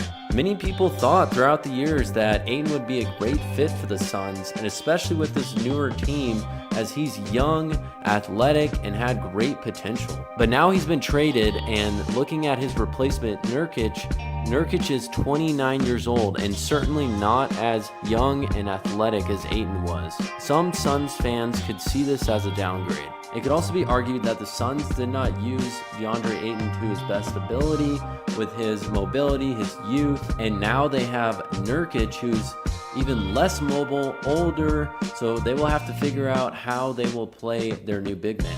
For the other players that they acquired, the Suns certainly add more youth and depth to their roster. Nasir Little is a 23-year-old 6'5" wing with a 7'1" wingspan, which would definitely help the Suns off the bench. Last season in Portland, he averaged 6.6 points per game and 2.6 rebounds in 18 minutes per game, and he shot 44.2% from the field. Another player they added is 6'3" Keon Johnson, who is 21 years old. Johnson averaged 4.7 points in 10 minutes per game last year on 37.6% shooting in Portland. Another important player to note in the trade is the Suns received Grayson Allen, and Grayson averaged 10.4 points and 2.3 assists per game for the Milwaukee Bucks last season. He shot 44% overall and 40% from the three-point range. This could be the great fit for the Suns, as they'll have more shooting threats on the perimeter, and Grayson Allen can play defense too. As for the big name in the trade, Damian Lillard, this is a career-changing trade for him. After being on the Portland Trail Blazers for his entire career, he moves to the Milwaukee Bucks, and now they are the favorite in the East. It was clear that Damian Lillard expressed his interest in wanting to be traded to the Miami Heat. So the trade that landed yesterday definitely shocked the entire NBA world. And there's some speculation as to whether Lillard will be happy in Milwaukee with another superstar already being there. But for Lillard, he's now on a team where they certainly have a great shot at the title this year. The 7-time All-Star averaged 32.2 points per game last season, which was a career high for him. And over his career, he's averaged 25.2 points per game, 43.9% from the field, and 4.2 rebounds, along with 6.7 assists a game. Damian Lillard is one of the premier point guards in the league, and with their only competition being Boston in the East, they certainly look like they're going to make it far this season. As for the Suns, they lose DeAndre Ayton, but they also lose the DeAndre Ayton drama. We know how big this could be to improve their locker room. Drama can ruin teams in the NBA, so without DeAndre Ayton on the team, maybe they will perform well this season. Putting up points will not be a problem for the Suns, so if they can play defense and win important games, they will go far into the playoffs. Once again, a big trade shakes up the NBA, catches the NBA world off guard, and now for Suns fans, there is plenty to talk about before their first game later in October. For Varsity Sports, I am Kyle Cooper, and enjoy the second half. Hello, friends. Vince DeLisio from the Varsity Sports Show. Thanks for allowing us into your lives every Saturday from 8 to 10 a.m. These are tough times globally. We see it just as you do. We recognize difficulty, and while our jobs as journalists is to report news, we choose positive, uplifting stories that can inspire you, make you think, make you smile. We thank you for listening to the Varsity Sports Show.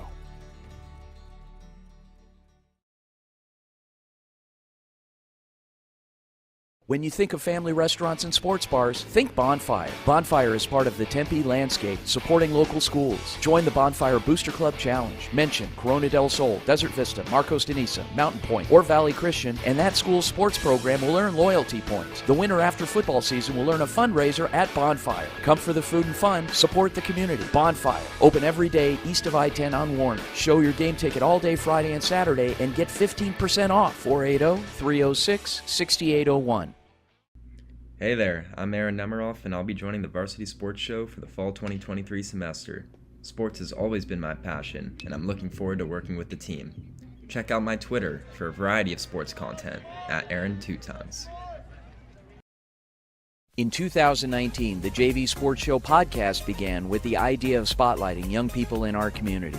In time, that podcast evolved into radio, television, and live stream, and through that evolution, new ideas have enhanced delivery, giving a stage to students both in front of and behind the microphone in Arizona and beyond. Thank you for supporting the Varsity Sports Show, now the Varsity Media Foundation, a 501c3 educational organization. Hello, Arizona sports fans. I'm Lofton Lechner, and I couldn't be happier to be joining the Varsity Sports team as a technical director for fall 2023. Follow me on Twitter at Lofton Lechner to stay locked in for the season. Hi Varsity sports fans, this is Shai Gara. Make sure you stay tuned for our halftime where we break down different highlights from sports locally or otherwise, so plenty of entertainment and content coming your way if you stick around with us. What I personally think is cool about our halftime show is we cover different sports, maybe some you might not expect, and a variety of different content, of course, high school football, and maybe some professional stuff such as NFL highlights from the previous week.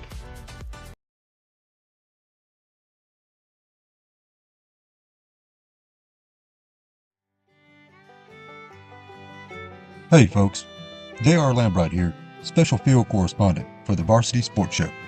Join me every Saturday from 8 to 10 a.m. Pacific for JR's Texas Tales, where I share stories of Texans who triumphed over adversity and gave back to their local communities. Tune in for a bit of gritty edification on KDUS AM 1060, Arizona.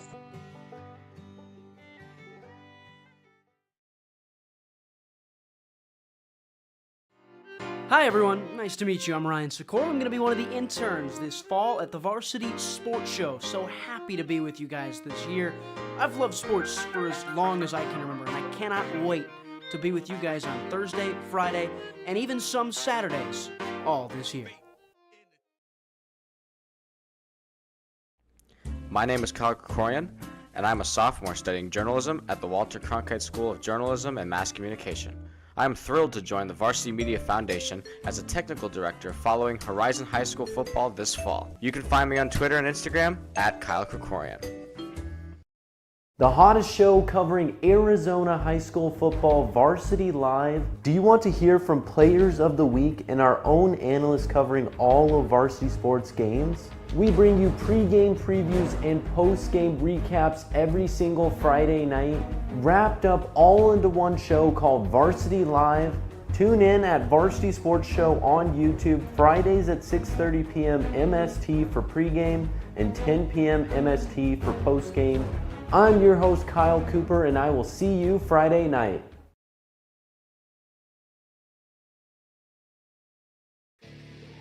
Coaches, the Varsity Sports Show wants to be part of your team in 2023. We have a proven track record of providing the most coverage of your teams with Thursday and Friday night football. We will spotlight your players with multi-camera game broadcasts, pre- and post-game interviews, and segments on our Saturday morning radio show. With over 100 games broadcast in 2022, we will be exceptional for your team. Call, text, or email 480-220-4629 or info@varsitysportshow.com.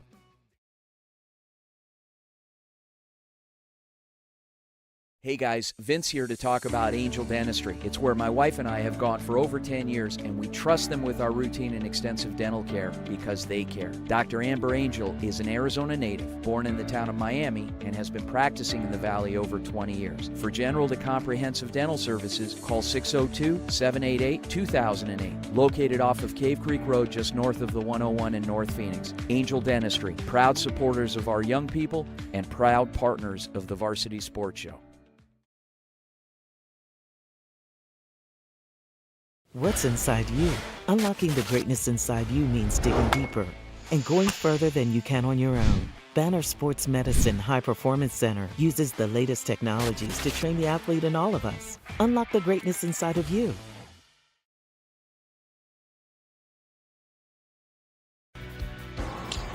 Hi, my name is Eric Perry, and I'm the proud owner of Eco Roofing Solutions.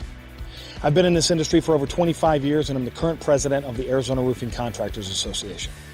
Our mission is to provide the absolute best customer experience, and we operate all over the entire state of Arizona. We will come out and provide a courtesy, no-obligation roof inspection to you, as well as an estimate within 24 hours. Our team is dedicated to providing the best quality product and workmanship, and we're here to serve you. You can call us at 480-695-7736 or check us out online at ecoroofaz.com. To learn more about us, you can find me on Instagram at YourBeardedRoofer or at Eco Roofing Solutions AZ. We are proud supporters of our community's youth and the next generation, and we would love for you to come and join the hashtag Eco family today. Call Eric and his team at Eco Roofing Solutions, 480-695-7736, and they'll give you a fast, free, no-nonsense estimate. Tell them Vince sent you.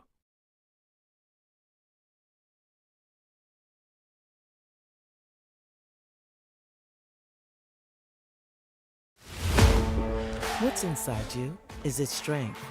Is it speed? Is it knowledge of the game? Unlocking the greatness inside you means digging deeper, running faster, and going further than you can on your own.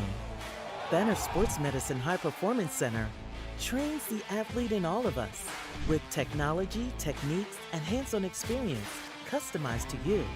See what you're capable of by unlocking the greatness inside of you.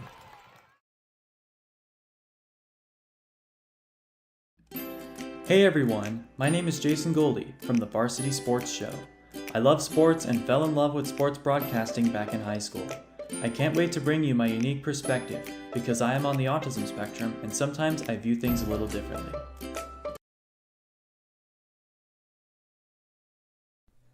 Hello friends, Vince DeLisio from the Varsity Sports Show. Thanks for allowing us into your lives every Saturday from 8 to 10 a.m. These are tough times globally. We see it just as you do. We recognize difficulty, and while our jobs as journalists is to report news, we choose positive, uplifting stories that can inspire you, make you think, make you smile. We thank you for listening to the Varsity Sports Show.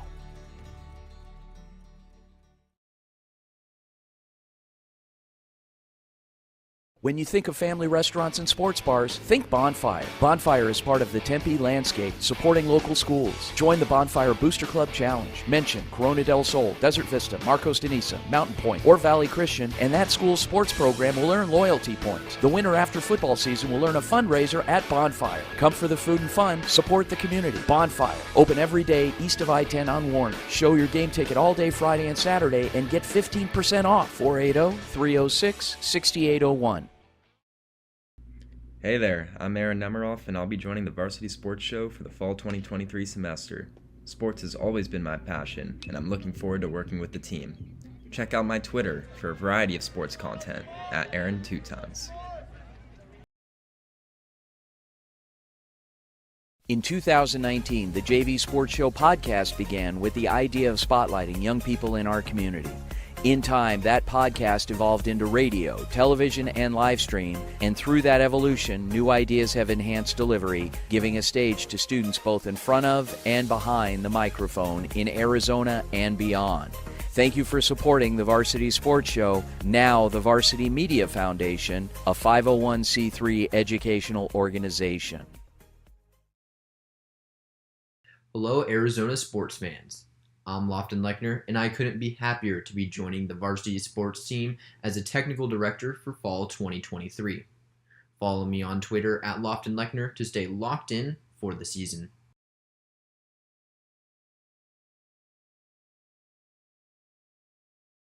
Hi, varsity sports fans. This is Shai Gara. Make sure you stay tuned for our halftime where we break down different highlights from sports locally or otherwise. So, plenty of entertainment and content coming your way if you stick around with us. What I personally think is cool about our halftime show is we cover different sports, maybe some you might not expect, and a variety of different content. Of course, high school football, and maybe some professional stuff such as NFL highlights from the previous week.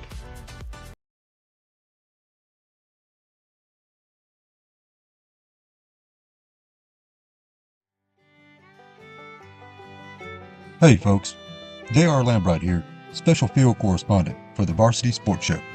Join me every Saturday from 8 to 10 a.m. Pacific for JR's Texas Tales, where I share stories of Texans who triumphed over adversity and gave back to their local communities. Tune in for a bit of gritty edification on KDUS AM 1060, Arizona.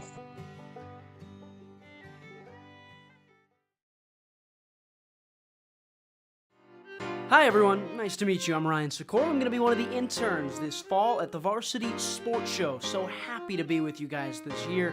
I've loved sports for as long as I can remember, and I cannot wait to be with you guys on Thursday, Friday, and even some Saturdays all this year. My name is Kyle Krikorian, and I'm a sophomore studying journalism at the Walter Cronkite School of Journalism and Mass Communication.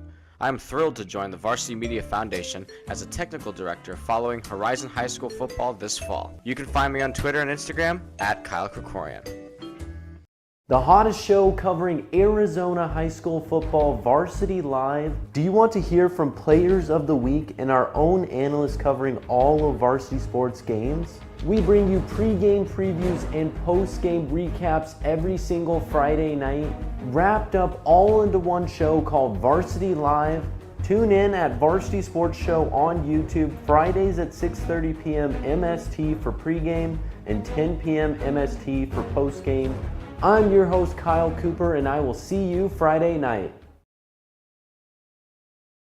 Back to second half action here on the HJCAC Game of the Week. Vince DeLisio and Aaron Decker live from South Mountain High School, where it's the Salt River Scorpions hosting the Maricopa Mustangs, and the Mustangs will be kicking off here shortly, J.J. Dickerson. But question posed to Aaron Decker, kind of a quick recap in the first half and strategy second half. Obviously they're down 32, they have to score, but how are the Scorpions going to get there, Aaron? You know, in the last quarter I talked a lot about, try and find explosive plays. But I think the Scorpions like to run the ball. I think they want to stick with what their identity is.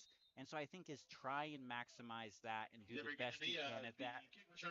And try and make it work. You know, we've seen them use different running backs, and I would say try and mix and match the running backs you have to do what you can and see if that maybe throws the Mustang defense off a little bit. Xavier Quintanilla on the return for the Scorpions, and we'll see if your I think I'm 0-4 so far. I was going to say your prediction comes to fruition, but we'll see. And we've got the starting quarterback back in the game, Hernandez Beltran, and the quick give to Houston for bullying ahead for a couple. Might have gotten 3. It'll be second down. And, you know, at the same time, it's like the Mustangs go against convention here. You know, you're down 32. You'd think that you might want to pass. The Mustangs defense, we haven't obviously just one play so far. We don't know how they're setting up, but attack the run instead of the pass and see if maybe you get some yards out of that. Gain of 4 on the play, 2nd and 6.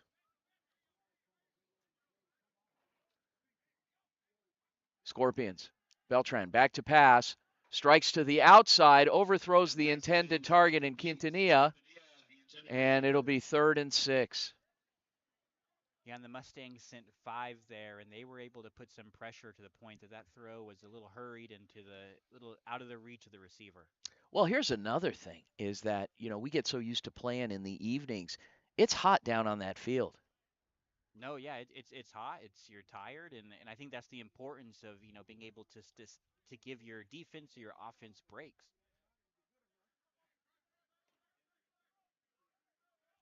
Hernandez Beltran back to pass, scrambles, sets, scrambles some more before he's wrapped up. Where's the whistle? There it is.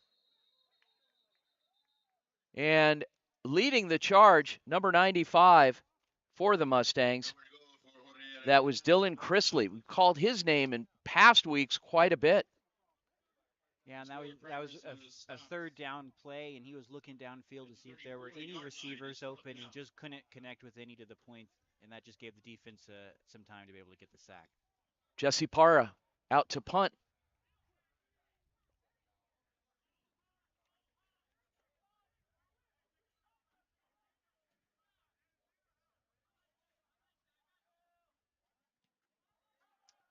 Booming kick. Lands in the hands of James Irvin, who gets near the 40, makes it a respectable field position to start with for Maricopa. Does look like there's a flag on the field. Jose Ponce on the tackle for the Scorpions. It's 1st and 10, Maricopa. See what the call is here.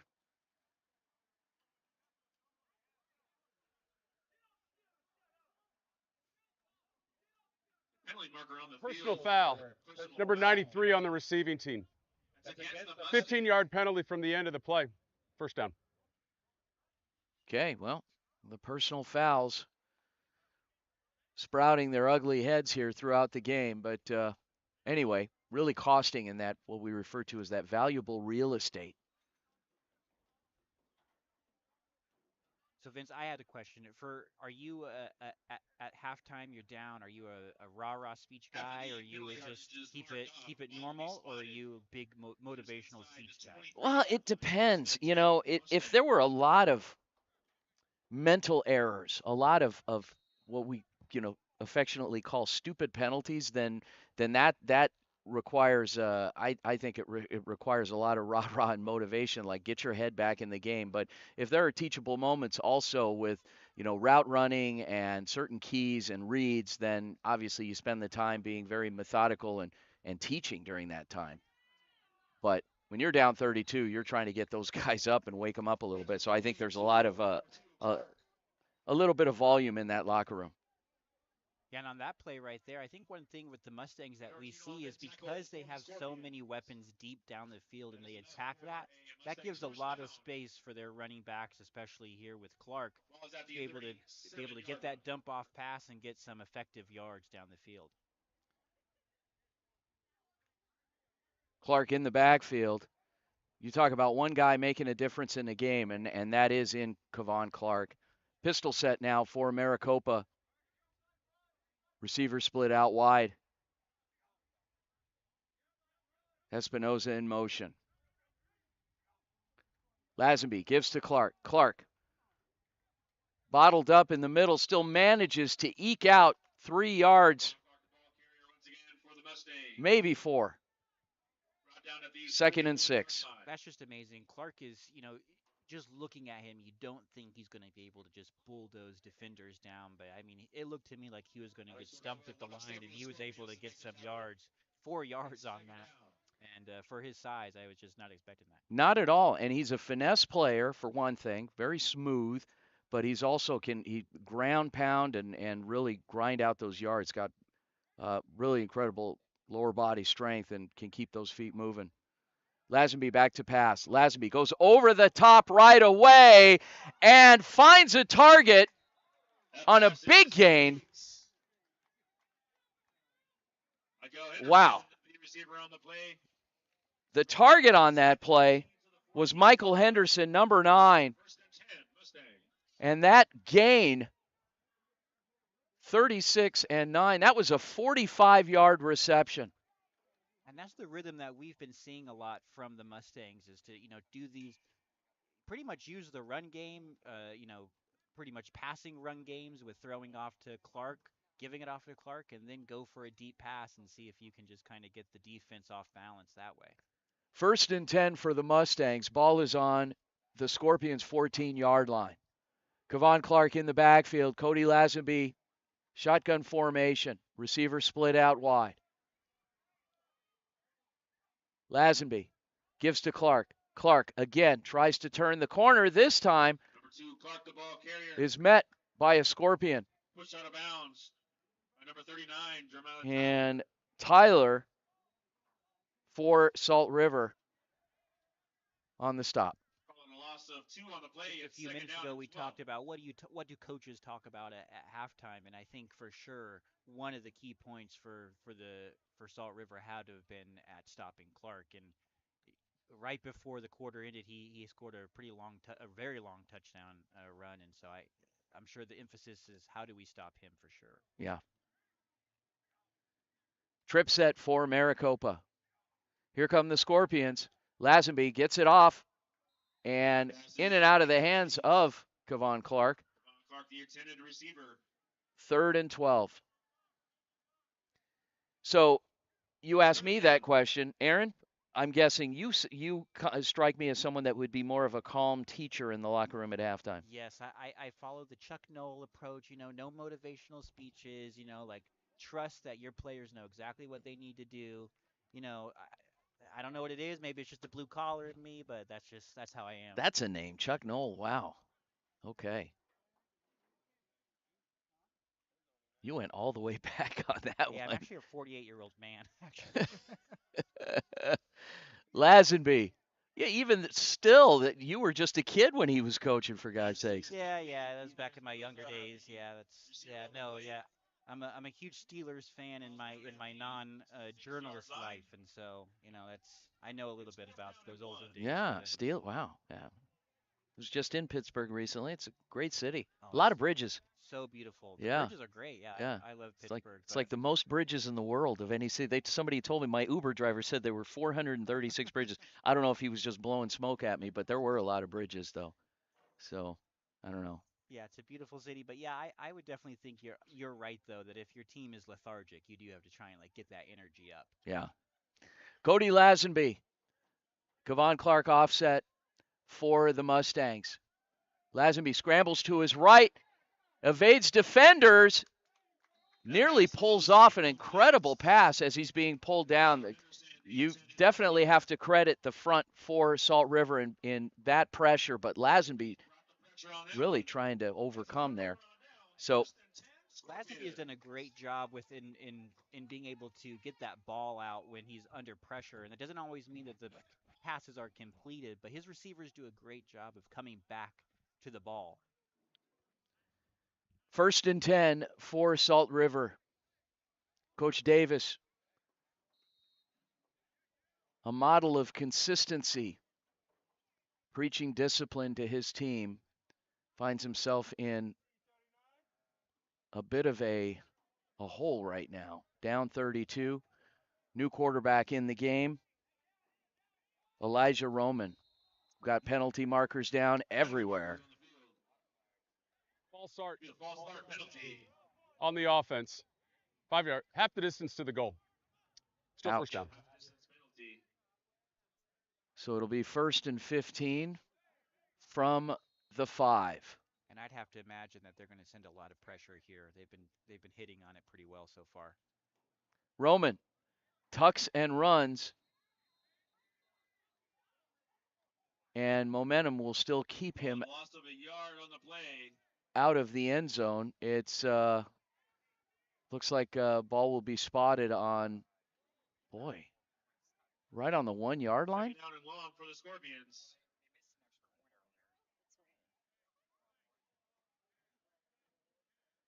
Okay, well.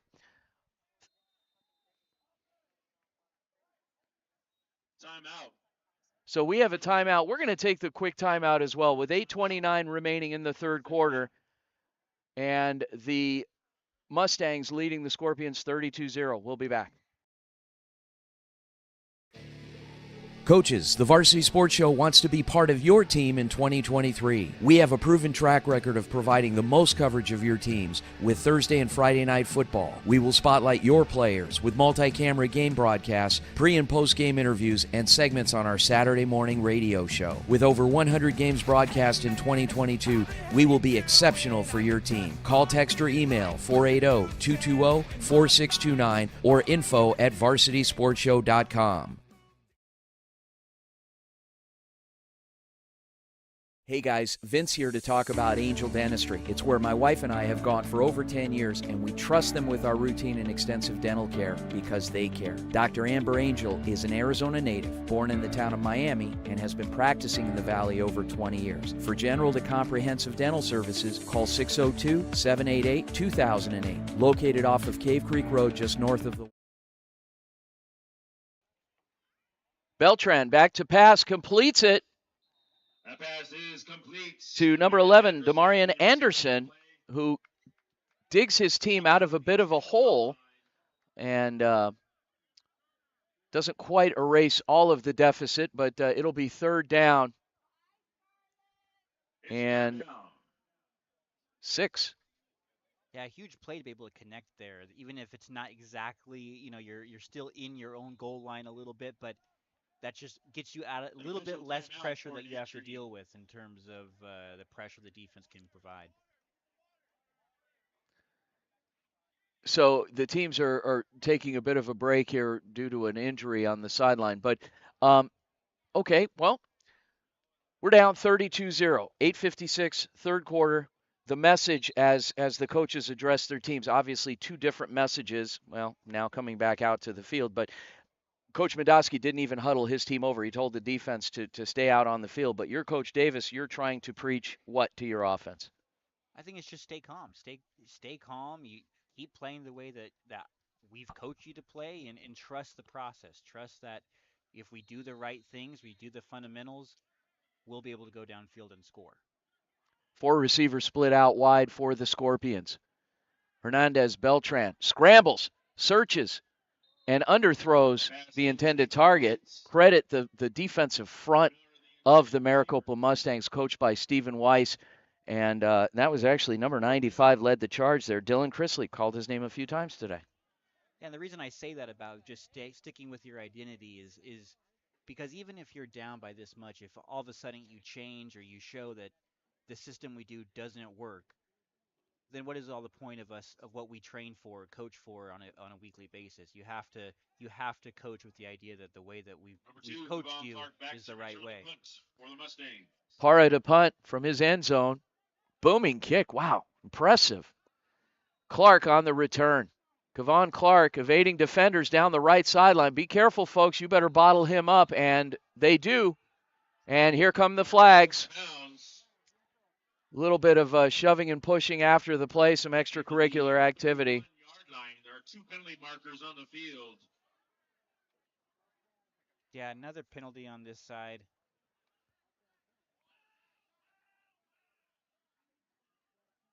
As referee Eric Stern sorts through the melee with his crew,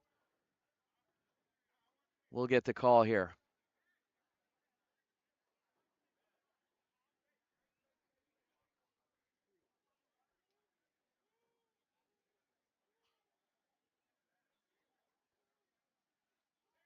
After the play, personal foul, unnecessary roughness on the kicking team. 15-yard penalty, first down. Okay, well, it was clearly after the play. You saw the activity over there, and that'll cost him. We talked about what do you do on the field for when it comes to what Larry Davis might be telling his team, but another thing is the mental aspect of how you compose yourself on the field, and it's to not get too over aggressive to the point that you're making costly penalties like this one right now. It can be frustrating when you're down by this much, but you got to have that composure. 1st and 10 for Maricopa. Ball is on the 15-yard line. Another short field for the Mustangs. Kevon Clark in the backfield. Lazenby back to pass. Lazenby evading defenders, completes it. No, in and out of the hands of Clark as he takes a shot from linebacker the intended Isaiah Simmons. And we've seen when the Scorpions apply pressure on that Mustangs offensive line, someone has been able to get through, and that usually is Isaiah Simmons. But when Lazenby has that pressure, those passes are usually hurried. Mm-hmm. They don't usually get caught. And so I would say keep applying pressure and see if you can keep hitting on those. 2nd and 10.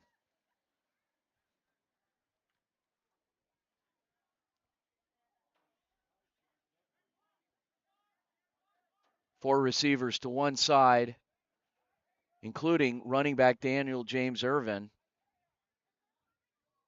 for Maricopa. Bit of a hard count for Lazenby.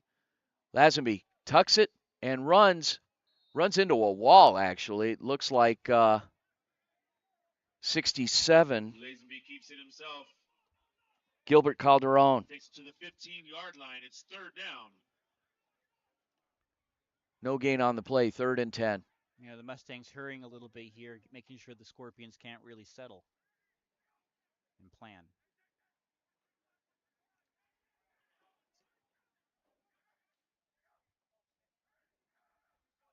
Hard count, Lazenby. And may have had some miscommunication on the route run. Results in an incomplete pass. Michael Henderson, the 4th down. For the Mustangs. It's 4th and 10. Looks like the field goal unit is coming out onto the field. And we may have a 32-yard attempt. Let's see. Yep, about that. 32-yard attempt from the right hash. Now, keep in mind, Dickerson struggled a bit with his extra point attempts, and so there's no guarantee here, as short of a distance as this is, that he will nail it. Not a very good snap. Bobbled, picked up. Still on his feet, rounding the left side. Finally driven down, not for lack of effort. Trying to get a jersey number there of that ball carrier. But makes no difference, as the Scorpions will have it 1st and 10 going back the other way. Down 30-0, plays like that are huge in being able to just get a little bit of momentum coming back your way. I mean, Mustangs had the ball on a very short field and ended up not scoring at all. So Scorpions huddling up right now, and I'm sure Larry Davis is telling them, like, this is a time that you can take this momentum and start swinging it our way. 17, Javon Thompson, with a valiant effort, probably ran about 67 yards. Yeah. Hernandez Beltran. And it's intercepted. And the pick 6 for the Mustangs, touchdown. That fast. Wow. 52, Oscar Barraza came out of nowhere, tracked that route, and picked it off from 25 yards. And the touchdown. That was a great play from Barraza because the quarterback did not look down his receiver that long. It was a pretty quick pass, so he either knew that play was coming, had studied that play well, and was able to pick that off. Wow.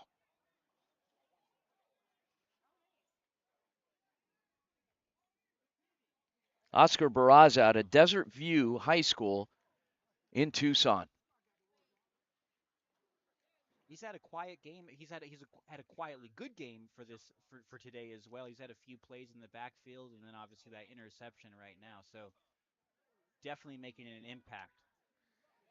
Well, the extra point team caught a little off guard here for the Mustangs. They weren't expecting to come out, so we've got some players that are missing, making their way out to get their 11. Here we go. J.J. Dickerson on to kick the extra point. Kick is up. That time it's good. And The Maricopa Mustangs, with 5:23 remaining in the third quarter, now lead the Salt River Scorpions 39-0. Vincent Aaron, we will be right back. What's inside you? Unlocking the greatness inside you means digging deeper and going further than you can on your own. Banner Sports Medicine High Performance Center uses the latest technologies to train the athlete in all of us. Unlock the greatness inside of you.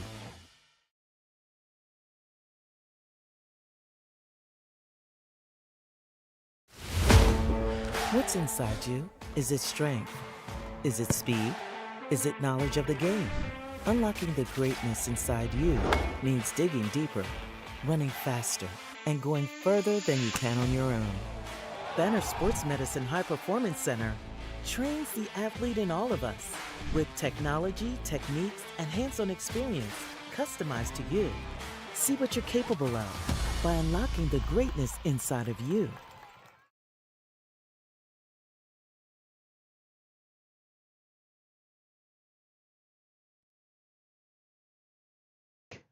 And that was a little bit of a nagging issue in the first half periodically. The ball coming off the tee, not much of a wind, but I guess it striking at certain moments. But anyway, still sunny out here. We've got our canopies rolling. 5:21 remaining in the third. Dickerson, another booming kick. And on the return for the Scorpions, on the left sideline, going out of bounds right about the 25-yard line, is number 8, Kylan Miller.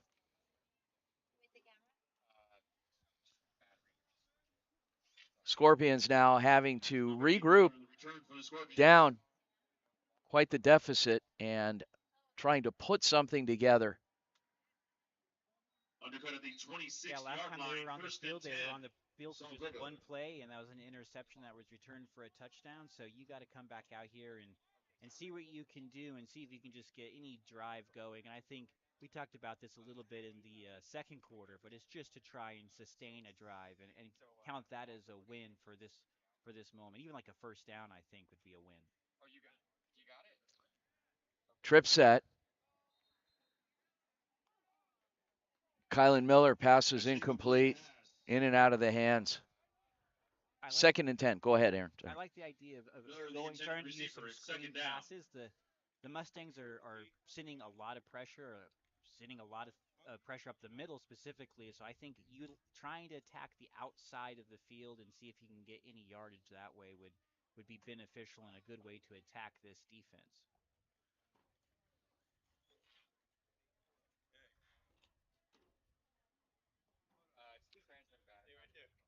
4:50 remaining in the third quarter. Lucas on the pitch. Runs into 79. Casey Adu-Gyamfi. Lucas, the ball carrier. And that defensive line for the Mustangs has just been overpowering all game. Being able to stop the run game and send pressure has just been a large factor in this game of why the Scorpions had a hard time getting downfield. Pistol set for the Scorpions. Clock continues to move. Hernandez Beltran loses the football. The errant pass. Is it a fumble? Is it an incomplete pass?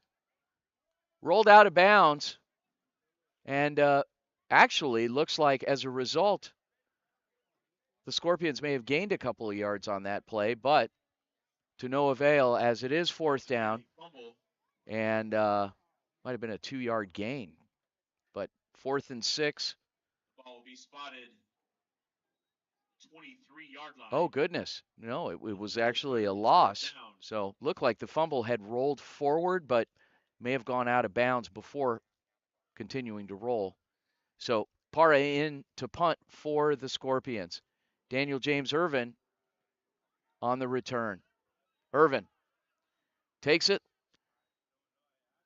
dances before he settles, and finds a lane right up the middle near midfield, just past the 50, to the 44-yard line where the Mustangs will have it 1st and 10.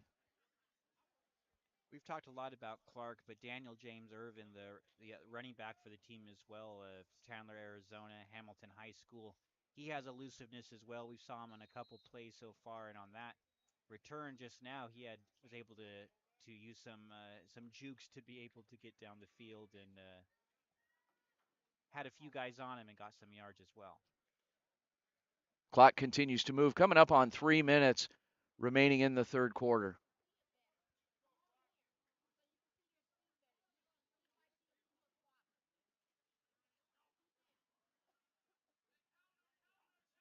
New quarterback in the ball game for Maricopa. And finding a lane and off to the races. Going, gone. Touchdown. Touchdown. Mustang. 45 yards and a cloud of turf. And that was 17, Javon Thompson. Javon Thompson scores. Wow. Thompson was given that ball, and similar to the Clark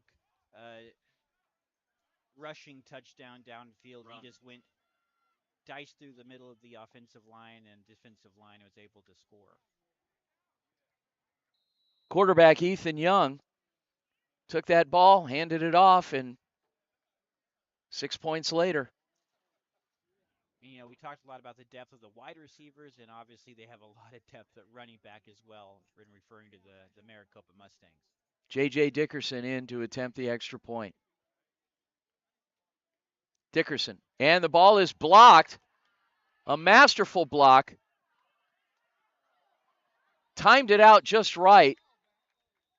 Number 2, Nate Godoy, defensive back, also a special teams guru, as he had timed out that rush right over the middle, blocking that kick. We've seen more blocked PATs, not only in this game, but throughout the season. It's interesting how that kind of ebbs and flows, Aaron. Yeah, no, and that was we've seen from the Scorpions in this game too a pretty good ability to read the counts, read the timing of the offense or the special teams, and that was another moment where, you know, obviously Nate Godoy was able to read when that was going to get snapped and was able to go down the defensive line and get the block.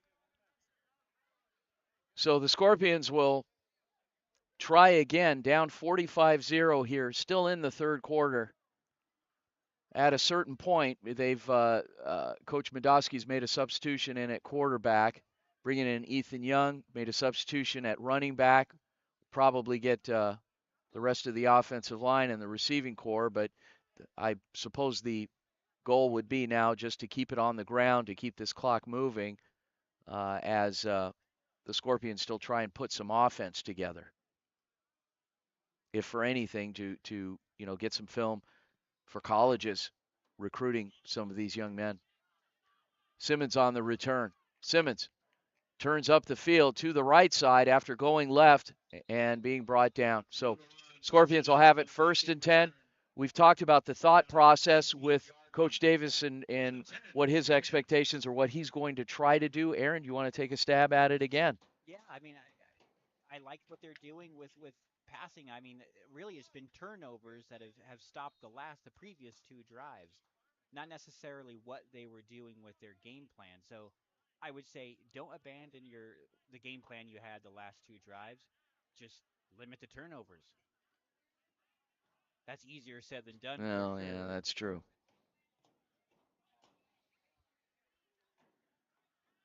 Okay.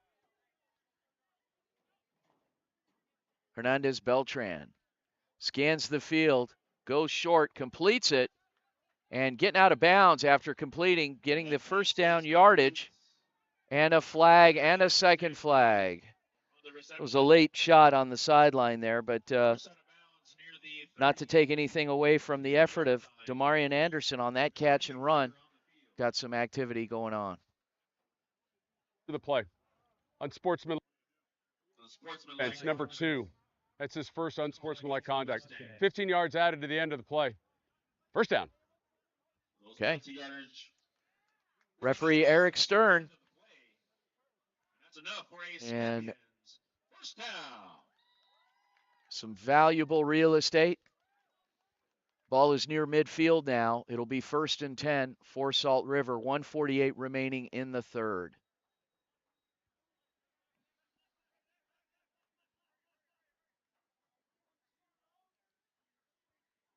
Quarterback Jorge Hernandez Beltran for the Salt River Scorpions. Communicating with Coach Davis, trying to generate some offense here. Trip set for Salt River. Houston in the backfield. Beltran sprints out to his right, sets his feet, throws, goes over the top, and pass was incomplete. Had a couple of receivers in the vicinity, namely Kylan Miller and Demarion Anderson. And on that play there, just to avoid the pressure that the Mustangs defensive line brings, they got their quarterback outside a little bit, got him on his legs, tried to run to the right, got that deep pass, was able to have some time to throw it downfield, just wasn't able to connect. 2nd and 10.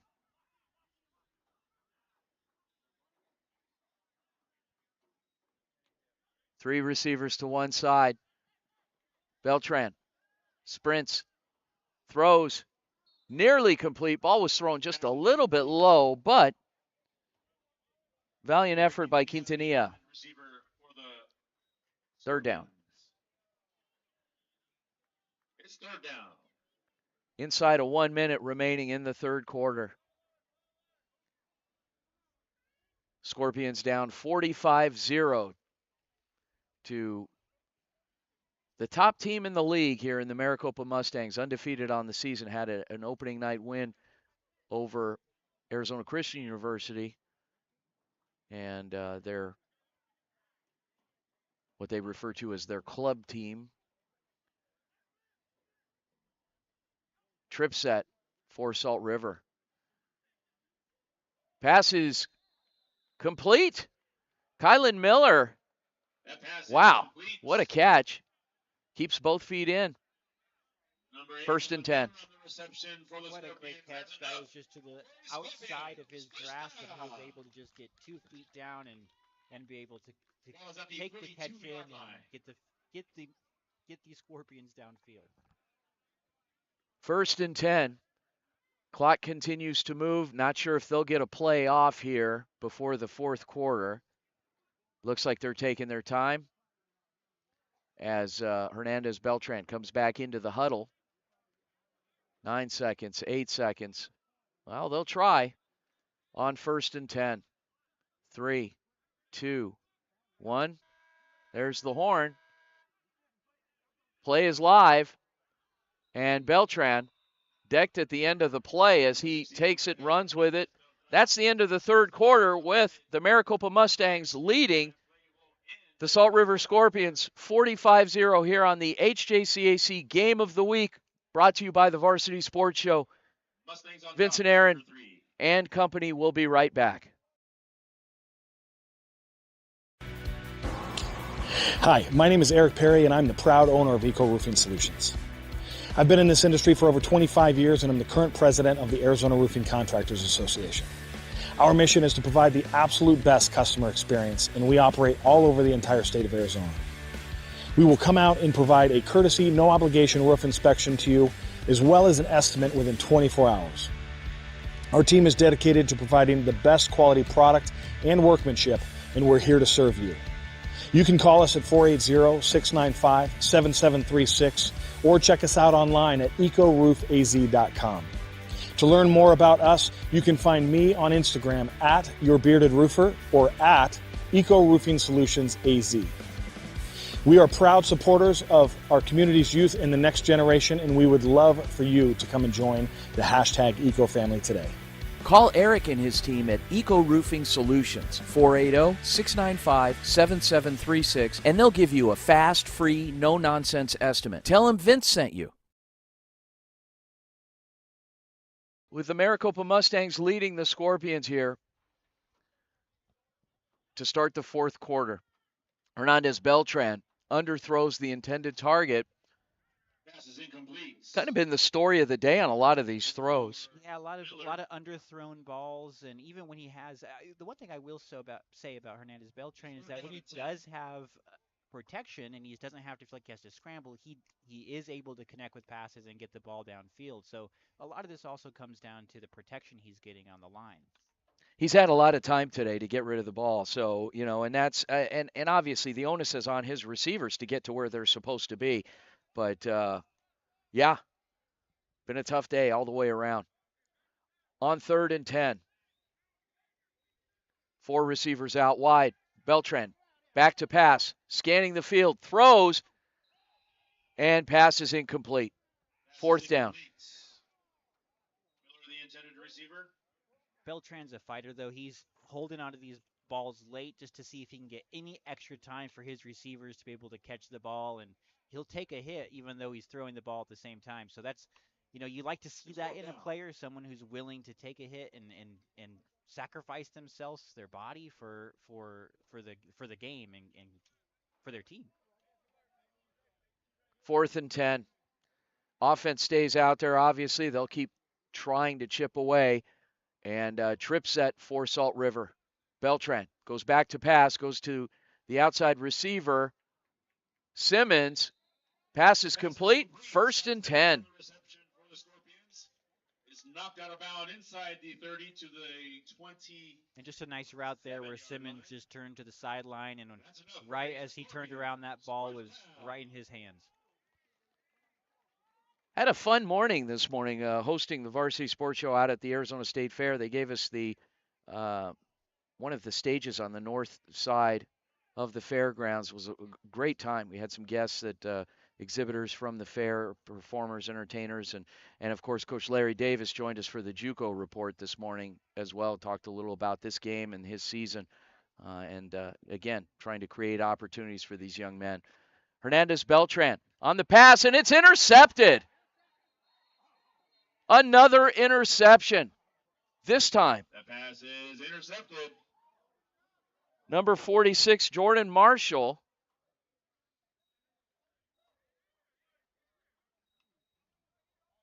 And he was trying his hardest to not go out of bounds, just to keep his feet in bounds, but he did end up going out of bounds. But he had open field if he was able to stay in bounds. 1st and 10. Wow. Mustangs. Yeah, it seemed like he had a good time at the State Fair. I heard you were talking to a talking bird at one point. Like... Yes, Nancy and her Nancy the bird lady. I called her the bird lady. I don't know if I insulted her, but she had these a cockatiel and a parrot, and they were singing. It was incredible. They were actually getting a little on my nerves, but it was fun. It was fun. Yeah, I don't know if I could be around a talking bird. Yeah, I don't know. I was worried that they're gonna snap at you, but anyway. Ethan Young back in the game for the Mustangs. And on the screen to Daniel James Irvin. Takes it along the left side, rounds it out of bounds. I know the coaches want to keep that clock moving. But our natural progression is to take it out of bounds. Also another thing that's on that play, we've seen a lot when players go out of bounds, and that's where a lot of unsportsmanlike penalties come from. And so, that was a play where they were out of bounds on the sideline next to a team. And so that's a learning moment right there of showing that your team's learning on both sides. Yeah. 3 receivers bottom of your screen. Young with the hard count, back to pass. Decides to keep it. And heads out of bounds himself, not before getting the 1st down, though. 1st and 10 Mustangs. And we actually have a running clock now with this 45-point lead. 1st and 10 Mustangs. The one nice thing, when it comes to the Mustangs, at least, of this lead is you do get a lot of players who now have an opportunity to get something on film, to be able to show what they have. 1st and 10 on the 44-yard line. Yes, case in point, a lot of scholarships come out of this league for schools that really see the value in the Hohokam Junior College Athletic Conference and what they bring in development and discipline. Overthrown ball. the stories that you hear at the end of the season, the scholarship offers, the trips that these young men are taking to different parts of the country to see if there's a good match with other schools, NAIA, Division I, Division II, Division III. It's just there's some great stories that come out of this league, and we are just fortunate to be able to tell those stories. So this is fun, but the fun part comes when you hear about these guys moving on and signing those scholarship papers and essentially, getting jobs as a result. You're getting paid to play football at another school. Young scrambles, still searching, and steps out of bounds.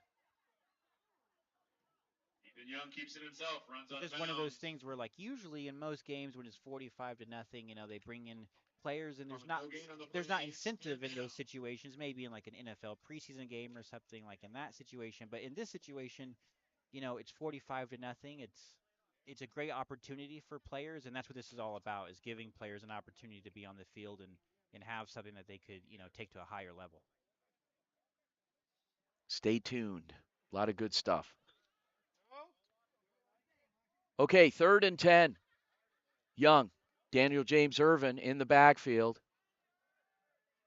Young back to pass, goes over the top. Kind of a bit of an errant thrown football, a little short, but it's complete. The receiver comes back for it wisely, makes the catch, and that falls into the hands of Michael Henderson, who's made a couple of solid catches today. I don't know if it was caught on the broadcast because of how high that ball went, but it looked like it was going to be short. It looked like it was just going to fall straight down. In the coverage for the Scorpions. 36-yard gain.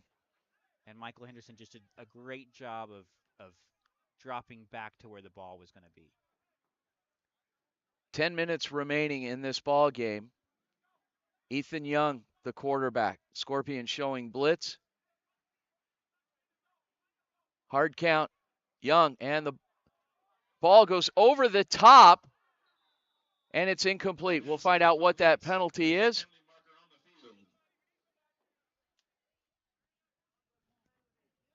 Offside. Defense number 56 in the neutral zone. The snap. 5-yard penalty. First down. Okay. So 1st and 5. Ball is on the 15-yard line of the Scorpions. 9:45 remaining in this one. 3 receivers top of your screen. Young starts his cadence and gives to Daniel James Irvin, keeping it on the ground. Still pushing. Brought down by 51. Oshana Keogh. Number 24, Daniel James Irvin on the carry for the Mustangs. Gain of maybe 2. It'll be gain of 3. 2nd and 2. Ball is on the 12. 9 minutes remaining.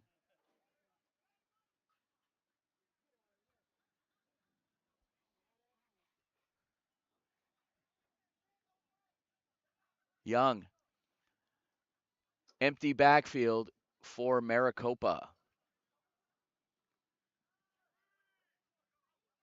And the quick pass out to Henderson, who's stopped by multiple Scorpions, led by 93, Carter Wolf. Short gain on the play. 3rd down. There's a different batch of players in right now, but we did see earlier, like in the second quarter and the 3rd quarter, that the Mustangs used that hard count a lot, and that came a lot after the Scorpions were starting to bring pressure.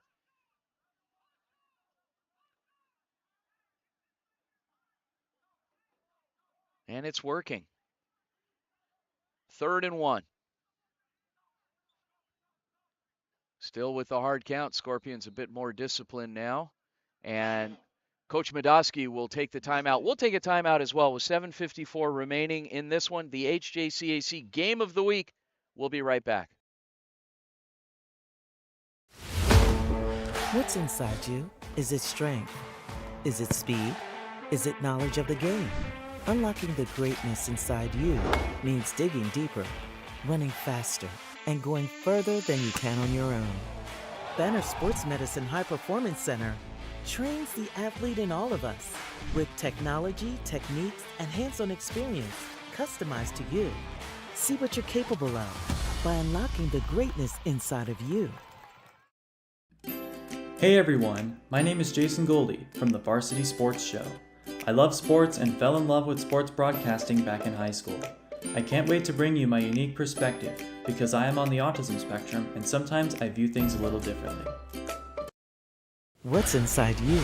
Unlocking the greatness inside you means digging deeper and going further than you can on your own. Banner Sports Medicine High Performance Center uses the latest technologies to train the athlete in all of us. Unlock the greatness inside of you. Remaining. Young under center, takes it, keeps it, trying to drive for that first down. Let's see where he gets the spot. Scorpions really applying the pressure up front. Stop near the 11-yard line. We'll find out. Gosh, it looks like he had the first. We'll see. Ball is short of the line. Oh, Again, wow. Fourth and inches.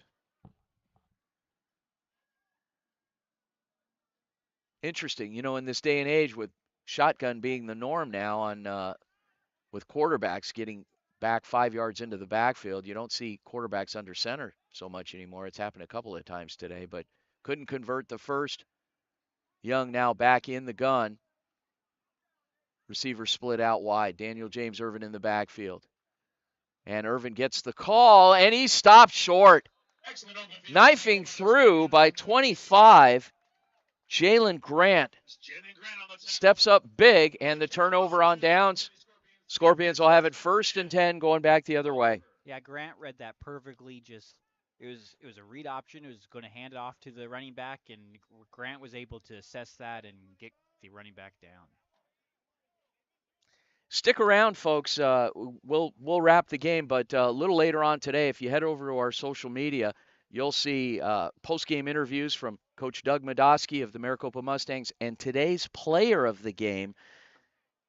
The task of naming that player of the game falls on our analyst, Aaron Decker, he's been working feverishly on his short list up there of candidates, and I saw some of the names, and it ranges from position, but each has been really providing big plays today. Going down for the count early. 10, Jaden Guthrie's brought down behind the line of scrimmage. Jaden Guthrie, who steps in at quarterback now for the Scorpions. So give us a little hint here, Aaron. Who were some of your candidates, or what characteristics did they display today? If you don't want to give up names, I won't give any names up until the very end, but I will. I'll say I'm looking for explosive plays. You know, I've been talking a lot about explosive plays. I'm looking for players that made a visual impact on the game. Okay. That were Vince Delicio. Used. Was it me? Used. It was you. It was okay. Yeah, all right. It was you. Yeah. See, well, gosh, I've never been player of the game. You also gave me $20. Yeah. Well, you do what you have to do. That goes back to youth football. I was never player of the game. So sometimes you have to buy those things. Pass is incomplete, and Kylan Miller couldn't quite haul it in, but it'll be 3rd and long with 6 minutes remaining. It's interesting. We had a running clock. Now we don't. That is interesting. Yeah, it was running up until about 6 minutes left in the game, and it was running up until then, and now it stopped at 6:03. Okay. There is a stoppage in play though, so just. Jaden Guthrie, of course, quarterback, and he is out of Betty Fairfax. The Stampede. Garnett Houston in the backfield. Receiver split out wide. Guthrie scrambles and is met. Wow. The sack. Number 10, Jaden Guthrie's brought down behind the line of scrimmage. Yeah, I don't know with the Mustangs what you would consider their biggest strength. I mean, their defense is so overpowering. They are able to attack the quarterback so well. But on the flip side, you have the offense with their running back, Kevon Clark, and their receivers and quarterback. It's just a really well-rounded team. Tariq Niang credited with the sack for the Mustangs. Clock moving, 5.5 remaining. Para into punt. Daniel James Irvin at midfield to receive. Para, high kick. Takes a bit of a bounce. And finally, downed. The ball is downed just outside Not a of the very good 30-yard spot, line. about the 30-yard line, First and 10 Mustangs. giving the Mustangs a short field once again. Yeah, it's just more opportunity to put things on film for both sides. I mean, obviously for the defense, you still want to make impact plays. You want to see what you can do, and I don't think for the Scorpions they're going to hold back at all. But like we talked about earlier, for the Mustangs, it's going to be about getting these players who usually don't get these reps on game day to have some stuff they can put on film. Want to send out some acknowledgments this afternoon. First of all, this officiating crew has really managed to control the game, and not necessarily in a negative way, but controlling some of the activity on the sidelines. Have done a good job of managing that, and being very calm with working with the coaches and the players from both sides. So Eric Stern and team, great job. Thank you very much. New quarterback in the game for the Mustangs. Takes it, tucks it away, keeps it himself, and that is 18 Cooper King out of O'Connor High School. Young keeps it himself. Next up, like to acknowledge our amazing, talented team here. It's not just a couple of guys on microphones. We're surrounded by an incredible production team led by technical director Bailey Leisure, and of course our producers this afternoon, Jason Goldie and Lofton Lechner, working the sideline, managing our broadcast from there, and then of course Shea Garrett, our producer, up here at the top of the stadium. The shot at the end of the play, and pass is incomplete. Number 27, Major Cheadle, intended for number 2, Clark. Coming in and delivering the finish on that play. Clark could not bring it in.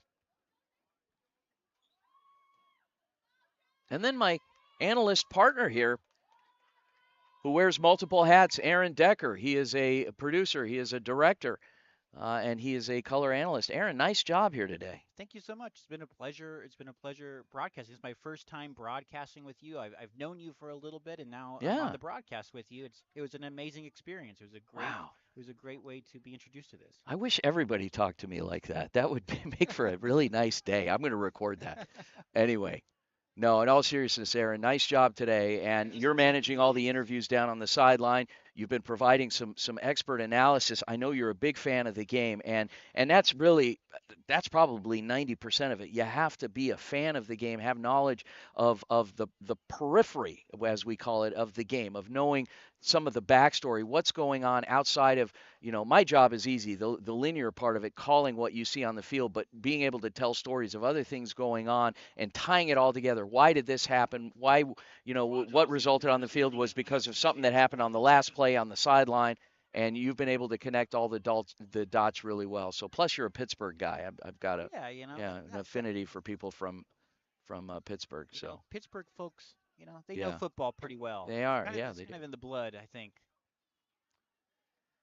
King scrambles, still searching, goes over the top, finds an open receiver for the Mustang touchdown. And there was pressure on that play as well, and still, for all these quarterbacks, able to have composure in the pocket and still be able to throw downfield. And on that one, ended up being a score and 6 points. Juwan Jones out of Tolleson High School, 6'2" receiver with the touchdown grab.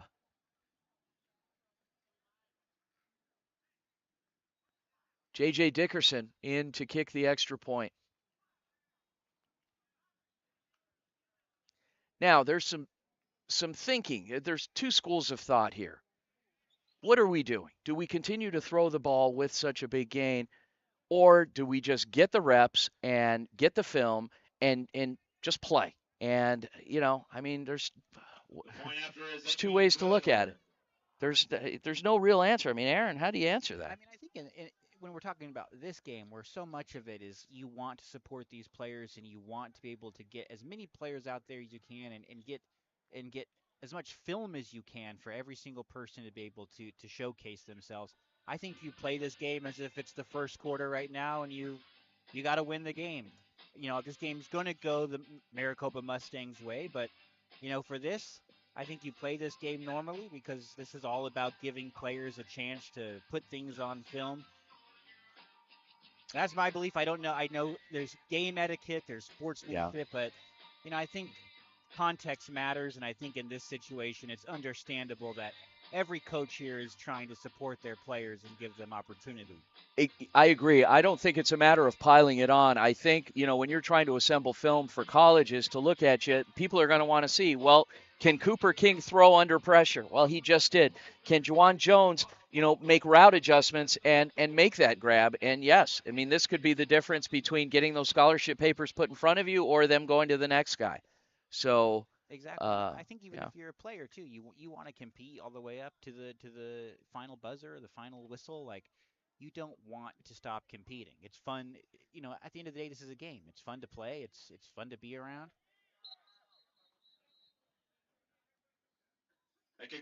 If I was a player, I'd much rather just keep playing as if it was, like I said, it was a tie game and we're trying to win the game. So that's my perspective, but other people may see different. But I think for this situation, it's totally fine just to keep playing as normal. Ball is spotted at the 25-yard line. 3 minutes and 12 seconds remaining. The Maricopa Mustangs leading the Salt River Scorpions 55-0. And coming out under center, Jorge Hernandez Beltran for the Salt River Scorpions.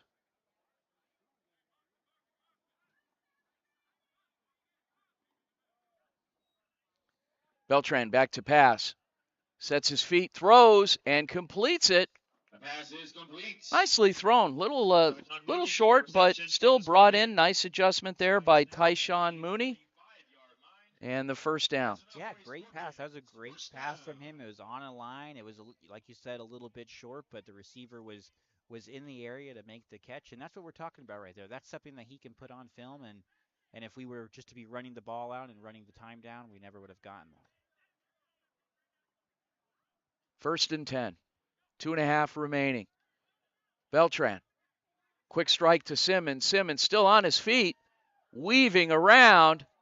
Finally pulled down right at midfield. There had to have been 3 sets of defenders that he just kept weaving and bouncing back to, and a great gain of yards for him. You colleges, I know a lot of you college coaches from other parts of the country take in these games and really take a good hard look. There's a lot of diamonds in the rough in this league. Get to know these young men. You won't regret it. Beltran goes deep, over the top. Simmons, the intended target. Under 2 minutes remaining.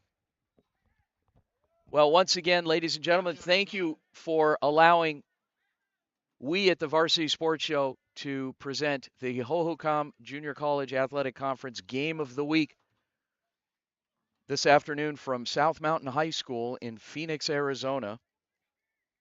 Beautiful view of South Mountain from the campus and the stadium. Beltran, the out route, pass is incomplete. Pass is incomplete. And Anderson, the intended target there on 4th down. We've got a penalty. We'll find out what the call is. 56.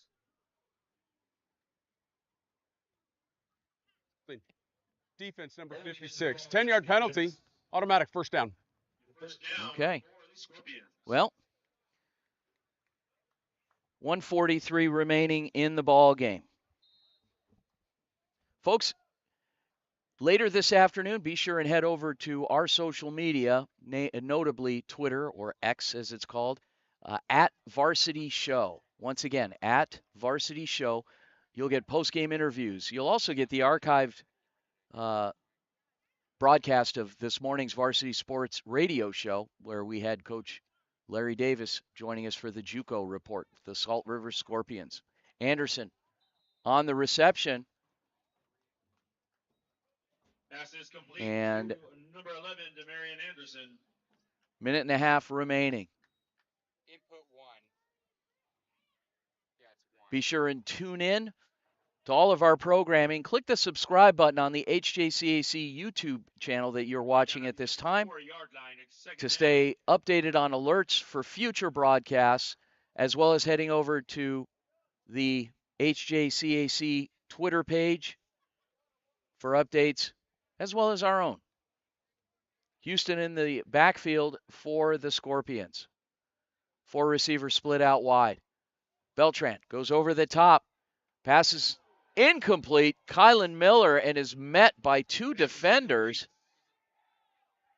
at the very end of that play. Miller. It's third down. May have been a little shaken up, heads over to the sideline. Is able to walk off on his own. Yeah, it goes into the A slot. Before taking a little bit of a breather. Official timeout. And we've got an official timeout for injury. We're going to take a quick timeout as well, as Coach Davis tends to the young man. He's coming off on his own. Nope, we're going to keep it right here. Okay, well, he recovered, took himself off the field, which is always a good sign. And he'll be tended to by training staff just to make sure he's okay. With 49 seconds remaining. Tune in every Saturday. The games will vary in time between 1 p.m. 7 p.m. Pacific time on this channel. Brought to you by us at the Varsity Sports Show. But make sure you listen on Saturday morning as we present the JUCO report featuring a different coach every week. Beltran to Simmons. Simmons rounds the corner after the reception, still heads upfield before being taken out of bounds. First down, Scorpions. 39 seconds remaining in this one. 22-yard line. That's enough for a Scorpions first down. Big thank you to the HJCAC for entrusting us to bring you this game of the week each and every week.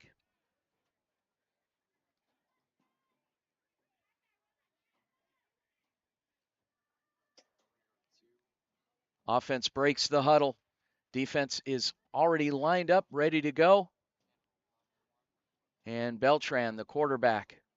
Houston in the backfield. Trip set for Salt River. Back to pass. Beltran. Pass nearly intercepted. Pass is incomplete. 2nd and 10. Tyshawn Mooney, the intended receiver. Coverage by number 47, Anthony Dallasay. Stay tuned. A lot of great things coming, folks, in programming. Brought to you by the Varsity Sports Show.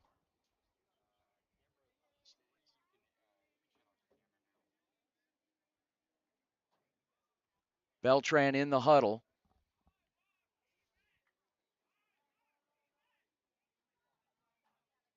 And will take another effort here on 2nd down. Out of trip set. Sprinting to his left. Evading defenders. Finally wrapped up and sacked. Okay, Hernandez Beltran is brought down behind the line of scrimmage. Number 96. Make the play. Isaiah Torres. Final play of the game. Seconds ticking away on the clock. Beltran on 3rd down. Back to pass. Beltran goes over the top, finds Kylan Miller, and the pass is batted away. But that's the end of the game, folks. Once again, the Maricopa Mustangs come in as the visitor, defeating the Salt River Scorpions by a final score of 55-0. On behalf of our amazing production team, my name is Vince Delicio, and Aaron Decker, our color analyst. Thank you again for joining us here on the HJCAC Game of the Week. We'll see you next week. Stay tuned.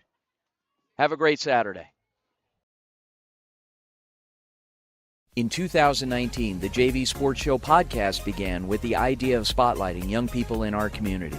In time, that podcast evolved into radio, television, and live stream, and through that evolution, new ideas have enhanced delivery, giving a stage to students both in front of and behind the microphone in Arizona and beyond.